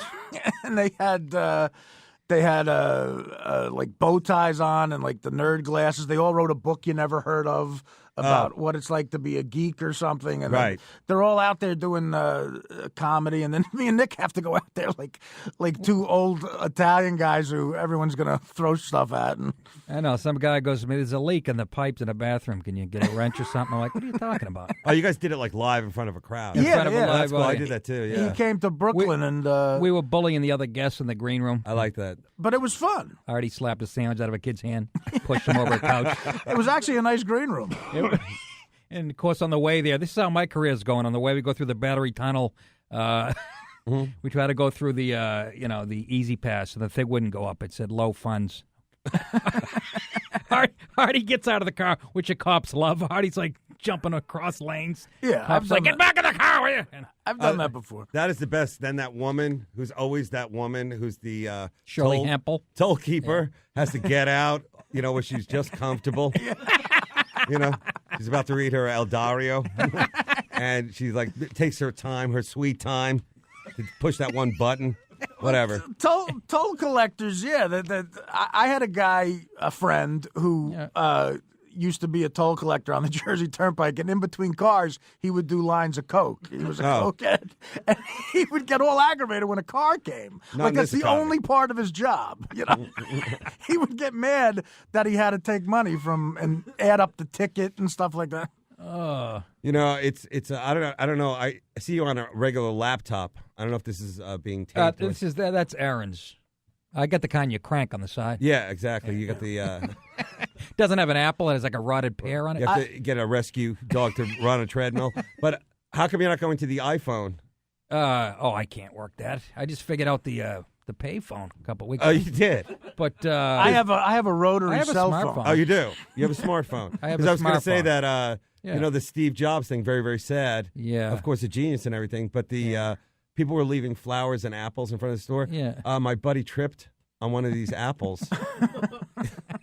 And what can we do, Really? See, I'm sorry, Nick, to work premises here, but it's like, people do that immediately. Flowers and, all that kind of stuff. Yeah, to get on For me, TV. Leave some porn. Just leave like a pile of porn for me. I hate people who do that. They're trying to get on TV. These are guys who are getting praised for something I've been doing for 20 years, Exactly. littering. Exactly. Oh yeah, you know how many times I've thrown an apple on the street? Yeah, I got a BlackBerry too, because I can't work the. You show a BlackBerry to someone under 25, and it looks like you're showing them like a butter churner. Yeah, exactly. No, exactly. They're like, how do you watch The Godfather on that screen at the airport? I can't get into doing that where you're watching like a thing on a phone. Yeah. I don't know. Like, Well, that's what they all brag to me. You can watch movies on your, you can watch movies on your phone now. I go, so I can watch something that was made for a 1,000-foot screen on a 2-inch screen. Right. Does it do anything else I hate?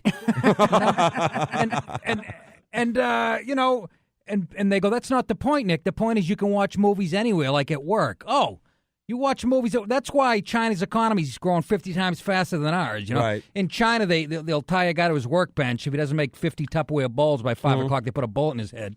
Meanwhile, over here, you got 600 Americans about to die on Amtrak train because the conductor is, watching a Silver Spoons marathon on Hulu. do we got to do something? There's a lot of hand signals. Yeah, a lot going of on. hands. I was trying to get through a bit, and these guys are doing Shields and Yarnell. I just wanted to say, I'm sorry to interrupt, but this is very important. Did you give me the 1-minute signal, Steve? No. But when you went like this to him, Yeah. you know what it looks like to me? It looks like 1 minute. And You guys got to that's- get your playbook, huh? How about that for sports? You got to get your whatever defense, offense going here. That was a great sports reference playbook. Thanks. I got it from, I think I was watching the new Jason Statham film, some English caper thriller movie. No, but my mom goes, my mom fell down. She has a broken pelvis and all that stuff from falling downstairs. I think it's from fucking. Can I say that? No, you can't. Did you catch that in L.A.? Catch that one. We're gone. All right, sorry, guys. I said it from vacuuming. Yeah. All right. So anyway, This isn't a podcast. I got it. Sorry, guys. I'll take it up. We're on in Slayton Medford, did Oregon. the same thing. Okay, really? Slayton called in. Oh, I thought it was an internet show. yeah. Okay. So anyway, what I want to say is, she goes, bring the dog some toys, but make sure they're not from China. Like he knows. And as a dog, don't you think he would get extra joy out of eating something you didn't eat me. Look, karma. I don't know. Sorry about that, guys. I hope I didn't get you in trouble. Chinese toys, they put the date rape stuff in the paint on the On the remember that? toy? Yeah, they caught me stirring a girl's drink with a Barbie's head at the Limelight that night. Dave, that's it. Dave Attell, the name of this show is on Showtime. What's it? Porn. Dave's Old Porn. All Go to right, davesoldporn.com. Okay. We got to wrap it up. Thank you, Dave, for coming in. And now, the radio program America has been waiting to hear. The radio program that answers the question, hey, what's the matter? The TV broken. It's Nick DiPaolo and Artie Lang. The Nick and Artie Show.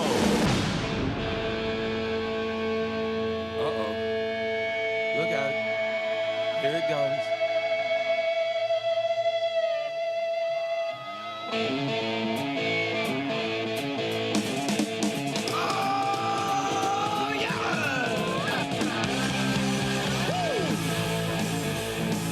Welcome back to the third hour of the Nick and Artie Show. And by the way, Dave Attell did not have to leave. He's still here. Yeah. He's still here. Despite the smooth transition we had of Dave leaving. Wasn't that great? That was weird eye contact. Okay, bye. Yeah, I was. It's like a Facebook meeting. Dave's Old Porn. Get out. Whitney Cummings, Ron Jeremy. But no, thanks for letting me in on the now this is adults only because we hit the midnight hour. Before Right. that was a family friendly kind of wipe out aw shucks. The first 2 hours, we have a lot of fourth graders listening. We test our sports knowledge against some of the brightest young minds and whatever. But no, thanks for having me back, guys. Yeah, no, this is a perfect segment for you. This entire segment is about the Rams' offensive line. So we're going to ask you some stuff about that. Are you going to use the Stratomatic? Yeah, like Madden. Dave Do they still do that? I don't know. How much are tickets to a game now? Let's talk about that. What game are you talking about? Artie's okay, poker the game? Giants, Friday night? Jets. I don't know, Artie, what other? Well, the Giants had this thing where for season tickets, you had to pay a flat fee of $20,000 before you could get them. Now, can you upgrade like on a plane if you want to sit closer? You know what? Like giant season tickets are willed down to people. Like but it's like almost like if you're at the game, you're $20,000 in the hole already. Wow. And then I think for an average ticket costs about $80. So Is that what it is, really? yeah, a family of 4 goes to a game, parking, food. You're dropping like $800, And then you get killed by a drunk driver on the way home. Well, what about like just like a single dad with his son, just trying to show him the right path? Or how about a couple of ghetto kids brought in, like a white, like choir Big master Brother. takes them, Big Brother thing. I tried that. All right. That's a lot of money, man, especially in this, economy. Especially with that offense. It's ridiculous. No, because people always complaining about like, ticket prices, because like ticket, like the Ticketmaster, whatever, that adds like another $12. Yeah. Like an ATM fee, if you will. Right. Let's say you want to go see a Barry Manilow or a Tracy Morgan at the Radio City. Yeah, you can't afford that. Yeah, you don't want to be bring seen your kids in public buying those tickets. Yeah, you don't see a lot of iron workers at the Christmas Spectacular. They can't afford it. You're like an indigo girl, but you're also, a cop. You don't want to buy those online. Indigo girl. 800-546-7663. We're talking to the great David Tell, who's got 8 episodes coming on Showtime starting October 20th. Dave's Old Porn. Yeah. And it's already getting rave reviews from Artie and one of our two porn and our board aficionados. It sounds like a lot of fun. I'm going to watch that. How can it not be funny? You can porn a Tell commenting on it with famous guests. How can that be bad? Where do you draw the line with porn? Like pregnant porn? Right below my waist. Okay. With pregnant porn. I was like, I figured I'd throw the whole way out there. When I see pregnant the kid's porn. hand sticking out, I'm like, whoa. That's where I draw the. When you're really almost watching a three-way. That's right. That's so there's right. that. And I then, draw the line at interracial. Oh. Interracial. I don't like seeing a Mexican and someone from Argentina. But it's a great Argentina. I don't like seeing a man from Mexico and another prettier man. Yeah. Argentina. I don't like seeing a Mexican and an Argentinian having sex. But I'm against that. I like. But the tranny. No, tranny, transsexual. I don't mind so much. But I mean, I'm not. And again, Tranny, really? See, I won't even venture there. That's how. I think it's a sport. I don't think I'm homophobic. I don't think I'm homophobic by saying I don't like watching gay porn. You know, but you have watched That's it. exactly what you are if you say that. Why? What do you mean, why? Why? That's what a homophobe is. Why should that bother you? It's just two people doing what they want to do. Yeah, well, I mean, it's fine with me, but I don't. Do I have to watch? I'd rather watch a Yankee Twins game. Well, no, you just change the argument. I'd rather watch two broke girls. But but you. What do you think you watch when you watch porn? It is so usually two broke girls. Well, no, I don't mind. Hey, I got to protect the porn community here. Sorry. A lot of these kids are free spirits who are just trying to act out dreams.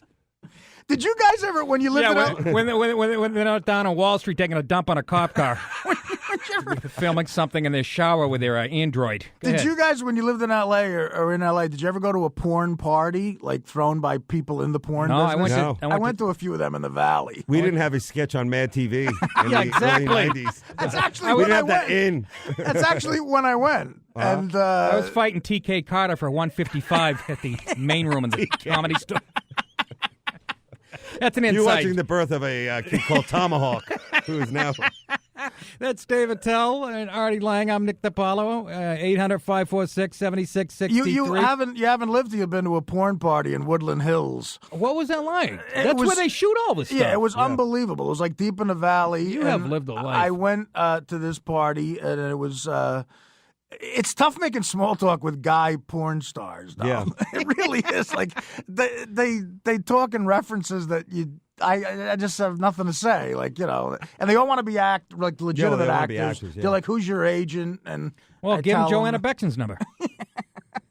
And but a lot of blow, a lot of naked swimming. But that was back then. I don't like that Artie. type of stuff. Yeah. That was back then. Now it's all like Red Bull and like a pot lollipops. Like that's every time you go to LA, you see these people like sucking on these lollipops. I'm like, it's really It's THC. got THC in the lollipop? Like, really? Are we getting high? It's a lot of baby butthead. It's a lot of medical marijuana and 5-hour energy. Yeah, it's a lot of white people using the law as the poor colored, as you would say. They have nutty buddies with heroin in them. But down at the Take Back Wall Street, I heard that there was a crazy, like, it became like an apocalyptic bargain kind of thing going on there. Yeah, you Tracy Morgan started it all. There's some kind of crazy thing. I think this is going to be the start of Something big. Something funny, I hope. No, wait, we're all looking at the internet. What's going on? What are you looking at, Stevie? Yeah, What what's do we got? happening here? We have no intro music. A 2-year-old to this bit. Chinese kid getting hit by 2 cars? That was a big thing last night. Yeah, Seriously. how horrible was that? I didn't look. I can't. I wouldn't. What the hell's going on out here? Hey. There you go. I requested that audio What's clip. Ben Stiller's father doing in the What the heck? I requested that to be played at least twice an hour. There's a 22-year-old kid in the room. He's got a choice between listening to 3 comics in their mid-40s bitch about the road or the internet. What's he going to choose? Yeah. What the hell's going on out here? Now he's making up for it. He has to go home and play so much Tour of Duty just to get this out of his young mind.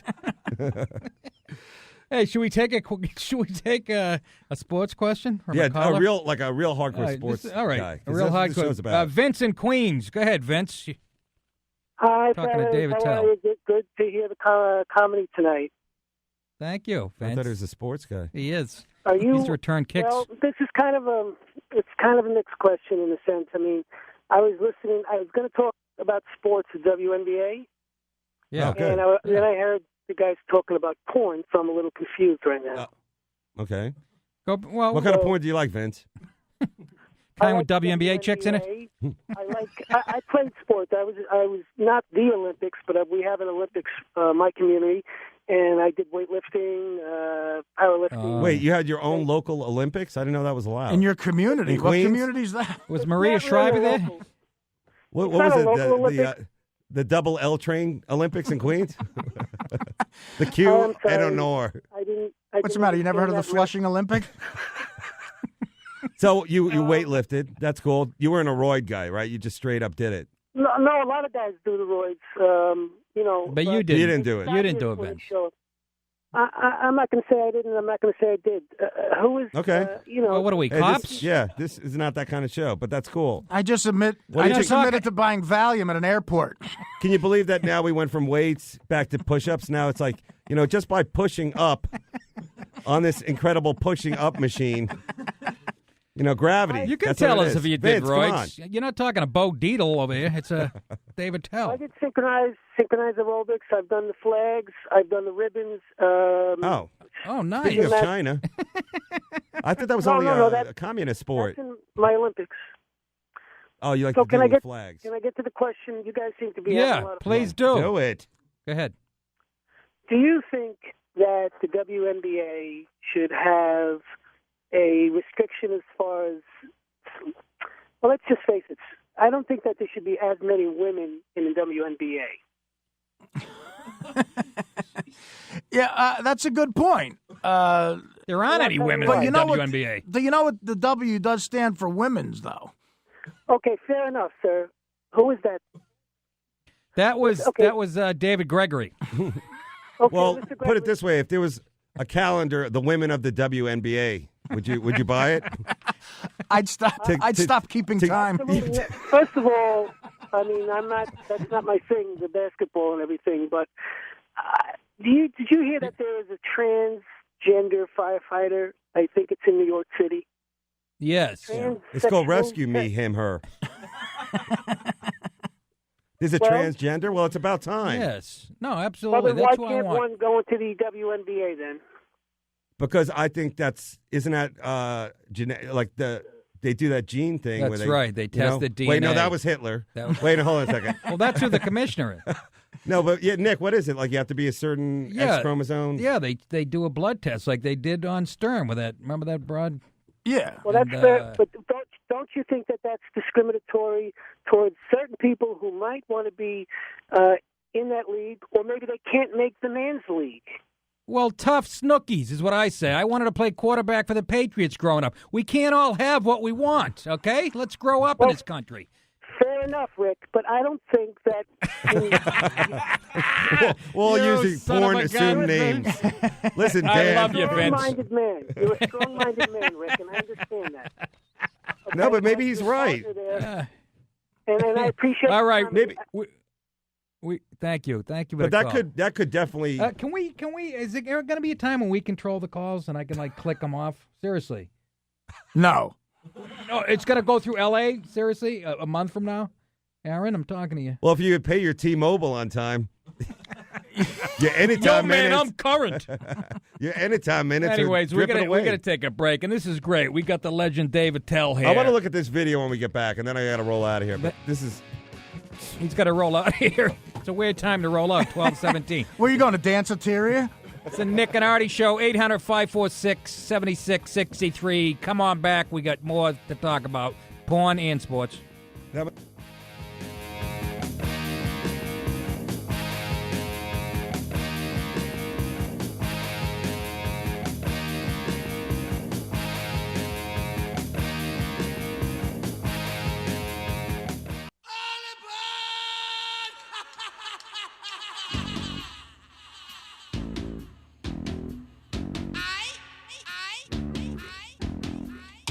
The Nick and Artie Show. One guy played college football, and the other guy lost money on it. You bet on Maine? I lost money. I'm a 92 Liberty Bowl, Ole Miss. I had given 9 to Air Force. I took Air Force and the points. Ole Miss won 13-0. And then I got drunk or something after that. I lost everything that I had in the world. Have you ever bet like on the Coast Guard? Like, you know, they have a team too, right? I did. John McCain fumbled. And his father picked it up and ran the wrong way or something like that. Now, what do you think? Do you think community college is the future of sports? Absolutely. I mean, like, get these kids in there, give it their best 2 years.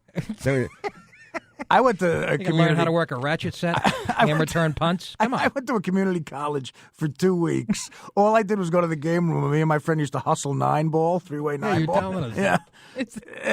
What was the school, Artie? It was a Union County Community College in Union Ooh. County, Oh, wow. New Jersey. There were no- It was a college with lockers. Like you had a locker. did they have a sticker so that your mom could put it on her couch? My boy goes to. I lost my license for. They played for- Nebraska, right? I lost my license for reckless driving while I was going there. So for a while, my mother drove me to college for like 4 months, and then I would just play 9-ball for 3 hours. Oh, can't you love her? If I could like I went to, of course, Annapolis, but That's David Tell, by the way. I went to Fame High School, whatever that was, master's program. No, I wish I went to John Jay School of Criminal Justices. I just love the name of that show. Yeah. Nothing spells Latino armed more than a guy with that degree. You know, could be running a Radio Shack, could be an FBI agent. He's just a strong-willed. I just love how Law and Order every 3 years finds the hottest chick on the planet who's also an assistant prosecutor. Yeah, exactly. Or a forensic specialist. Yeah, exactly. You ever see a real female cop? No, Please. I have actually. Yeah. Yeah, It's exactly. the only woman who's ever handcuffed me. willingly. So what's the big game that I should be looking? It's just starting now, right? The season. Yeah. Yeah, the Dodgers. playoffs, right? The Dodgers are playing the Jets in the World Series. Come on, dude. No, I you might got be wearing the- a pretty little dress here with You a got the, parasol. no, I know. You look. He look looks good. too macho to not know anything about sports. He's got a black beard. He's Well, got you a don't black... ask me about the sports I love, of course. we Hobo fights. I thought those were banned in Queens. Well, Who's your favorite micro wrestler? Which is what if they you're now gonna bring call. up the little people, Yeah. you know they're bringing that back now, which is Kevin Hart. What? They're bringing back the little people wrestling. Are they? Well, that's good. Yeah. At least they're doing that. This is true. Speaking of little people, I told you this. I'm at the Comedy Cellar one night, and Dave's on stage. Yeah. I stick my head in for 1 second, and I hear you go, "Oh, we have a little person in the crowd." And I go, "What is he talking?" Sure enough, he goes on, and all of a sudden he picks up, you put this guy on the piano, remember? Yeah, he's my friend. A little dwarf Yeah. sitting on the piano. Well, Dave's telling. I know, it's heartwarming. No good? It was kind of like Otto and George. Yes. That's what it looked like. It looked like a puppet. It was great. And then, I'm like, this guy has all the luck. There's midgets in the crowd. Yeah, and I picked up his tab. I paid for his ale and elf wine. What's more fun when you're doing comedy? Full of Fruit Loops. It's elf wine. By the way, I said that in a club. I go, hey, I'm going to be doing some, can I say midget? I'm going to say it. Yes, say midget. I did some midget jokes, and I go, if there's a little guy in the crowd, because they're like, I think there's a little guy here. I go, I will pick up your check, whatever if you're having a unicorn steak or whatever magical food you eat. I've never seen a midget eat or mail a letter. I'm sorry. Maybe I don't get out much. This is a sports show, whether you guys realize it or not at home. Well, they got to lower mailboxes. They don't. Yeah. Well, they don't want the government doesn't want the little people communicating their spells and recipes. I think it's depressing to see a short person drunk. I think they should. They're always kind of drunk. It shouldn't be gauged by age drinking. It should be gauged by how tall you are. I don't know if you remember this because, it was in your heyday there, but we went out to Vegas to do a gig with you. Yeah. And we went to some after party at one of those hip clubs to promote whatever you were doing. And do you remember the little midget that comes running out and throws up in our champagne bucket? Oh, that's right. Yeah. It's a scene right out of a movie. We did a gig at the Hard Rock Casino. Right. And afterwards they said, look, we got you an exclusive spot in our club after the So we go there and they bring us out a bottle of Dom Perignon like we're a rap group or something like that. We didn't even know how to open it. Huge gold, Who's got the key for this thing? Yeah, exactly. Gold-plated bottle that no one could open. With a bike chain on it. Finally, a waiter comes over to open our bottle of champagne. He takes it out of the champagne holder. Right. And out of nowhere, like a superhero, out of nowhere, a midget came over. Staggering over. And threw up in the champagne like holder. a scene out of a movie, a Will Ferrell movie. But he throws up ice because in their culture. and then the bouncer just picked him up and brought him away. We don't know where he took him. Oh. That's crazy, man. Yeah. That's a story. That is good. And you know what he threw up? Unicorn steak. He did. They took the piano out of the Comedy Cellar. It's about time. No, but is that code for something? No, yeah, Rick Chrome no longer works. And it actually made me really realize when I did a set there recently how out of shape I am. Like I couldn't get through a 15-minute set without something to lean on. Like there was no piano. That is the one club where they never have a chair. Like you always have that stool. Yeah. Like if things get really bad, you can always sit on it or use it as a weapon. They don't believe in that. They're hardcore. We pay you to stand. Manny put a milking stool there once. It sat down. You could see my forehead from the back row. But the cool thing about the David Tell we're talking to, by the way. No, the cool thing about what you guys are doing is there's like all these huge games coming up, and I'm in all these different pools, football pools. So give me. Are you really? Yeah, honestly. So give me what do you think? Well, this is a trigger for me, Dave. You're talking about gambling. So in a second, I'll be tying off in the bathroom. I understand. But no, all right, let's change topics. Horse racing. Nick is also in a little pool. And what do you think is a big game this week? I don't know. I don't have the schedule in front of me. Anybody? We didn't think it was going to come up. And last thing we were going to expect, David Tell's in here to plug his porn show to bring up, what are the games this week? Well, I do enjoy how the Eagles look. Making money doing nothing. Dave throwing us a curveball. I apologize. What do you think we should do with all these OTB centers? That are I used to love going there. Yeah. To OTB. They will never get the you smell don't seem of like sadness. That type of guy. My cousin had a wedding at an OTB. It's out of that place. Hey, here we go. Even if they turn it into like a bon pong, it smells like a father didn't miss his daughter's birthday. Am I right? Like they used to be able to smoke in there. That was like that's when we first became legal. We'd all go to the OTB and hey, let's lay down some beds. There was an OTB on 7th Avenue. I think it was between 38th and 37th. If you went in there on a Tuesday afternoon at 3:00, you would feel better about yourself. Is that right? Because the people in there were just absolutely midgets would feel good about themselves. Well, the cool thing about it would be that's not positive. They would go and then they would never leave. Right. Like they would be there from the beginning. Like that was like their YMCA or something. They would do their mail there. They would have washing. washing their socks out. Or you go to the Belmont Racetrack in Long That's Island. class. when you go Friday there. afternoon, about 2:00. Go there. The only food they have is this chicken that's underneath a fluorescent light that you can buy. It costs like $2, and it's all gamey. That's a good date, though. Taking a girl to the track.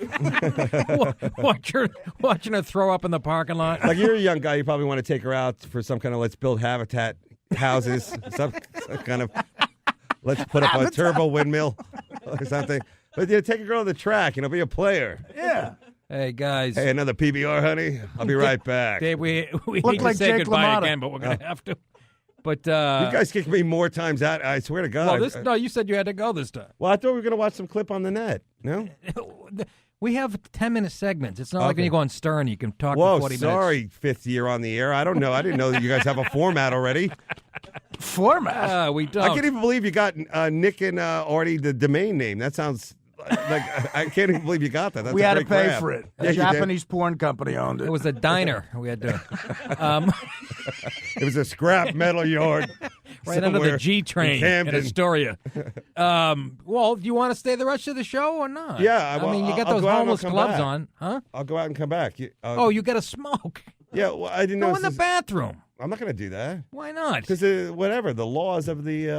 Bloomberg's not here. Just smoke. Well, it's not the He's gonna weekend. fly in on his broomstick. You can hear it in the Hamptons. All You right, can we smell got to take a break. All right. Dave Attell's going to stick around. I want him to stick I around. do too. No, I think you guys want me out. No, we And I'm don't. leaving. Stick around. I'm going to talk about Let's take a Prince vote. Fielder. I'm going to tell you some of the games you should be picking in that cool, pool okay. with you and Joe DeRosa. It's Nick and Artie. We'll be back right after this.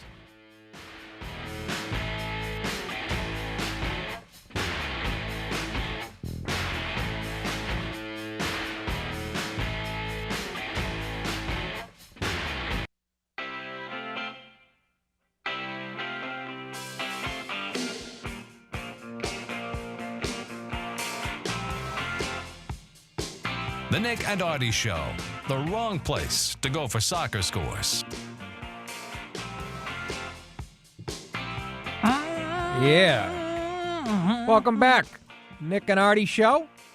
David tells smoking a cigarette in the bathroom. Apparently, he's outside hitting on our cleaning woman.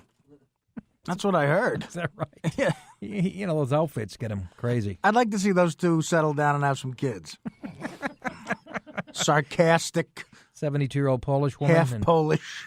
a Jewish guy who knows nothing about sports who's got a porn show on Showtime. That's the American dream right there, diversity. Well, Rich has been hanging on, so let's go to Rich in New Jersey. He wants to talk about Nets game that took place a while ago. Go ahead, Rich. Yeah, Artie, how you doing? Glad to see you're back, and really funny, really funny. But Thanks, Rich. The one thing I remember you telling a story during halftime, I think it was, at a Nets game. You stole the ball from Albert King, like he was maybe like one of the top 5 guys in the league. Yeah. Did you really do that?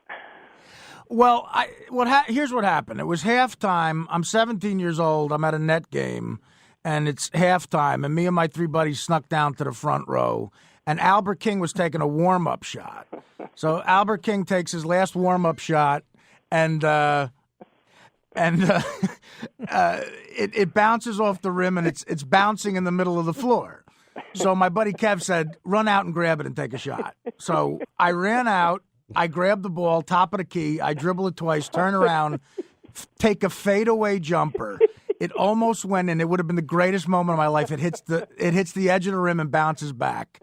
2 security guys tackle me and kick me out of the game.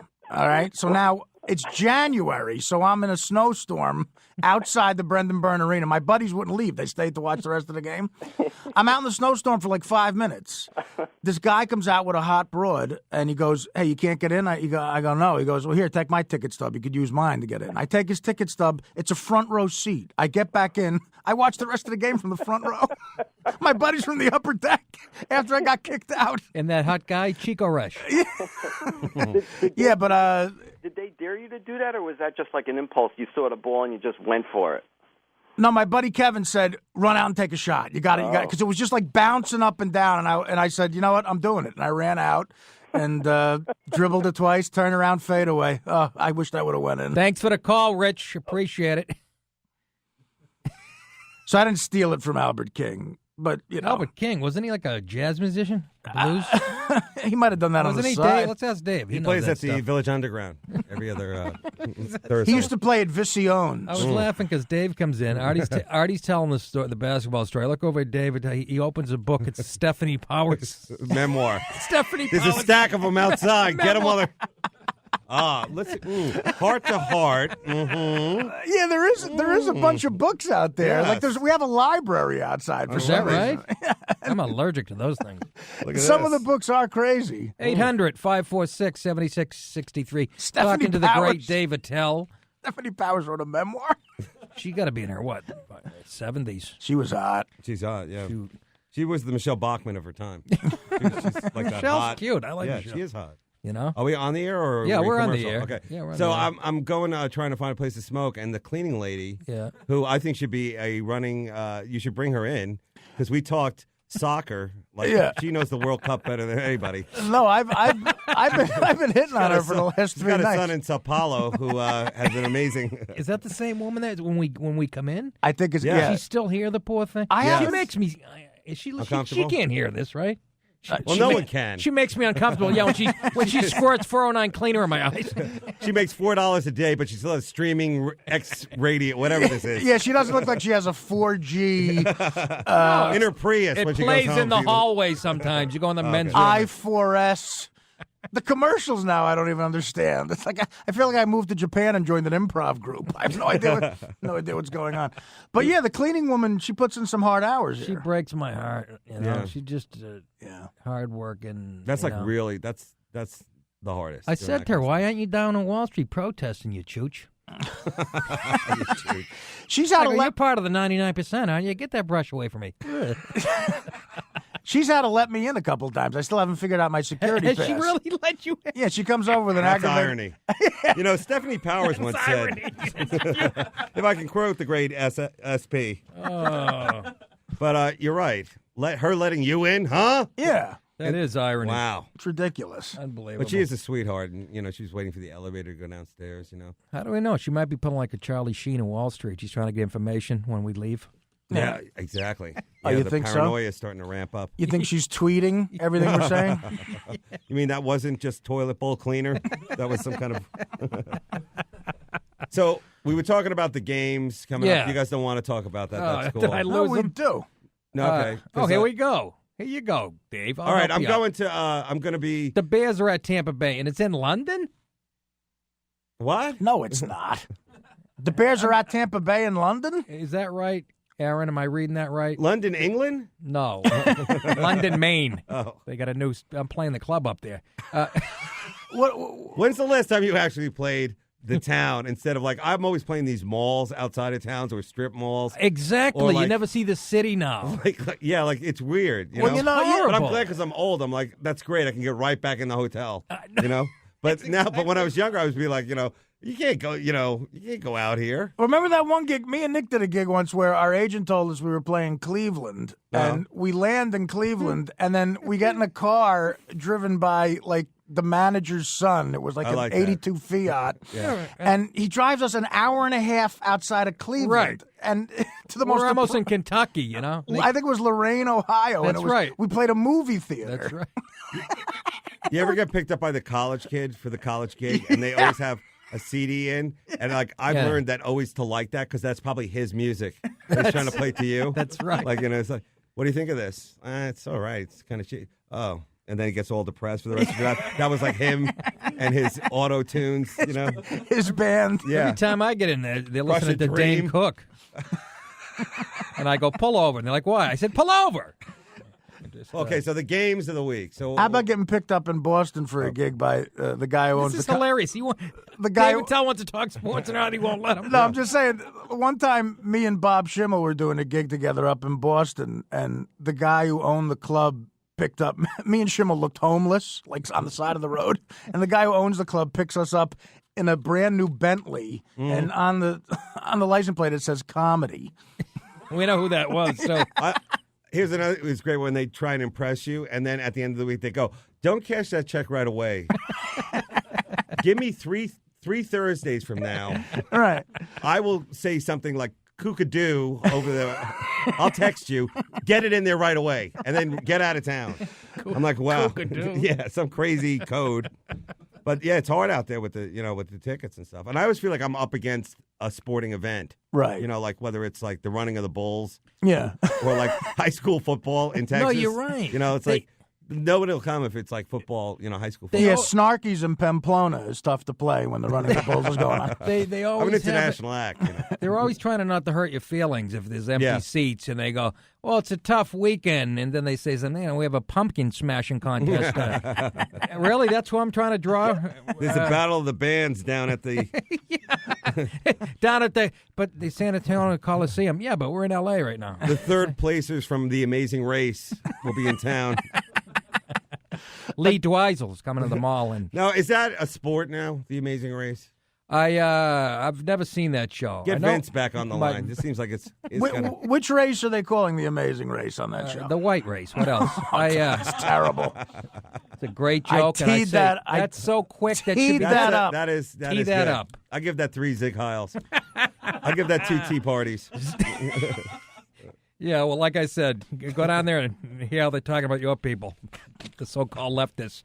Well, I like how it's all like there's no rapes at tea parties. We're not crapping on cop cars. We're nicer people. But go ahead, Dave. I like how it's all Jews of Wall Street. Have you been to? Have you ever seen a Jew portrayed in a movie as a Wall Street guy? It's always Charlie Sheen, Shia LaBeouf. That's right. Ryan, whoever that kid is. Rick Reynolds. No, Ryan Reynolds. Rick Reynolds. Yeah, I'd give. There's always some waspy, It should be Eric Kornfeld. There you go. Yeah, I'd give Shia LaBeouf $10,000. See what he could do with it. And the movies are made by the Jews, myself. So it's great. That's how we think we should be portrayed by these. What's really the Illuminati? What is that? The Illuminati. That's your people. That's the Vatican. Yeah. I thought that was a type of sauce. I didn't know. I thought it was an Italian. Hey, it's to Illuminati. Bring in some. 800-546-7663. No, that really? That was up. What, the Illuminati? Yeah. Wow, that went fast. I guess trailed off. We have one more segment, Dave. Well, then I gotta go. Now I'm walking off the show. Just stay. I'm keeping this book, all right? Yeah, you take over the Stephanie Powers. That's a gift to us. You know, I'm going to read this to my penis tonight. During this break, go out and get the Linda Evans biography. Oh, thank you. A 2 for 1. Ruth Buzzy has one out, too. Amazon. She's nude in the back. It's Nick and Artie, and that's David Tell. We got one more segment, so stick around, kids.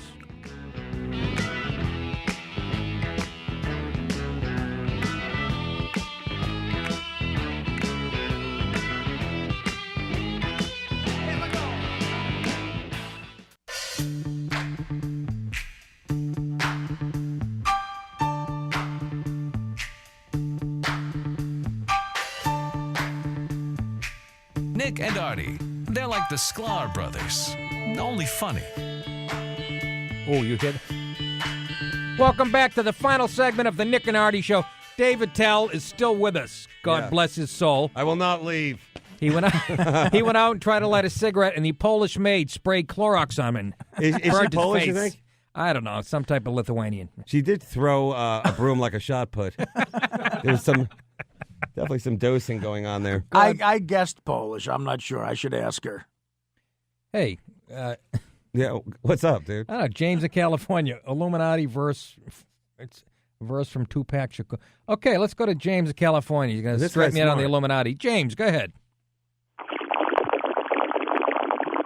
Oh, boy. Oh, dear. Stuff. Tupac.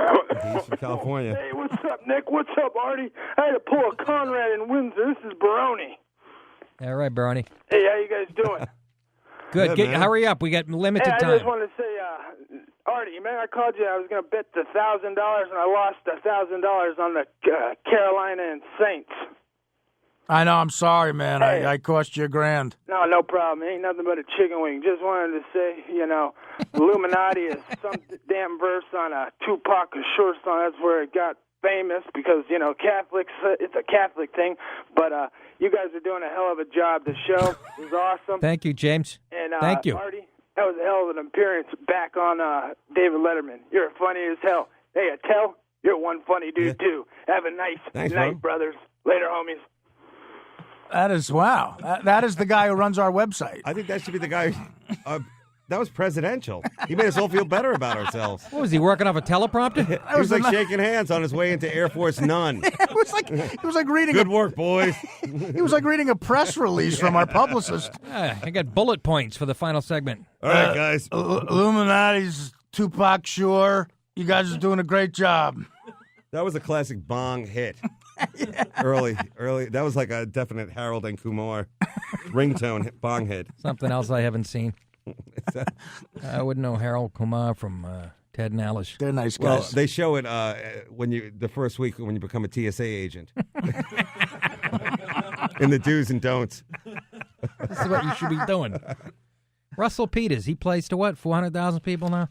Does he? Yes. Yeah, okay. Honest to God. Yeah, well. He's got his hook. He's Indian. Yeah, he's a big deal. No, Russell is a great guy. I know. I hung with him and in he knows Toronto. sports. He's and he does. He threw out the first pitch at the Toronto game, Red Sox. Really? What's his during number? Let's get him in here. Yeah. Hey! Russell Peters. He's I think you said we Indian were going to talk descent. about modern jazz. But yeah, no, Russell is cool. And when he goes overseas, it's just like out of control, like Australia, Hong Kong, Singapore, the jewel of the crown. Can you imagine performing in Singapore? It's like, there's like monkeys. I always assume that it's like wilder. Right. Than it is. Like, It is. It's like there's a monkey eating that stole someone's BlackBerry off the table. And here comes a wave. Here comes a wave. Yeah, Singapore seems crazy to me. I'm not big on that performing overseas stuff. Well, Everybody goes back to Amsterdam Australia. and England and all Yeah. that. I did it a couple times. The brothers, they love the brothers in like Norway, Scandinavia. And what's that tell you? Oh, there you go. The Smothers Brothers. It's Smothers Brothers, yes. No, yeah, Greer Barnes, right? Yeah, Greer. Greer's like the mayor of Holland. Yes. Or whatever.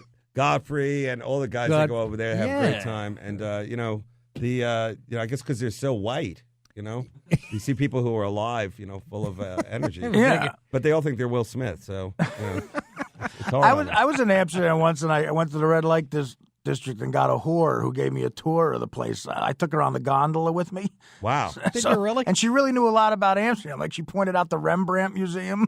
Did she really? And the Anne Frank house. Wait, you like went to the red light district and said, like, put on your clothes. We're hitting the town. Her, like, dream customer. Right. You're going to need a jacket for this restaurant. This was the next morning. We went, I said, what are you doing today? I'll take you on a tour, because I was by myself for a couple of days. And she was good. She showed me the Anne Frank house. Did she show you where they make Amstel Light? Because, when I used to go over there years ago, like... Back in the 70s. Exactly, in the 70s, when I was a drug mule for the CIA, whatever, it was like you didn't even have to change your money, because if you had American money, they would be like, wow. Now it's like you throw that out there, like the curtain comes down. You throw you put a 50 on the glass, they're like, wham. Really? Sorry. It's meaningless. Yeah, it's nothing. It's like going up to Canada and exchanging your money. Oh. Hey, David Tell, thank you so much for coming in tonight. How many shows have you guys done? This is our second. No, honestly, how since October 3rd, our third week. Congratulations, guys. Thank you so much. Great. And we hope the Dave's Porn. Dave's old porn, Imus. Dave. What are you? Fat loser. I'll tell you. Right. Dave's Old Porn on Showtime, October 20th. 8 episodes. Yes, 11:30, October 20th. 11:30. I guarantee Lang. it's going to be funny. Guys, we'll see you tomorrow night. Nick and Artie, we'll talk sports, I promise.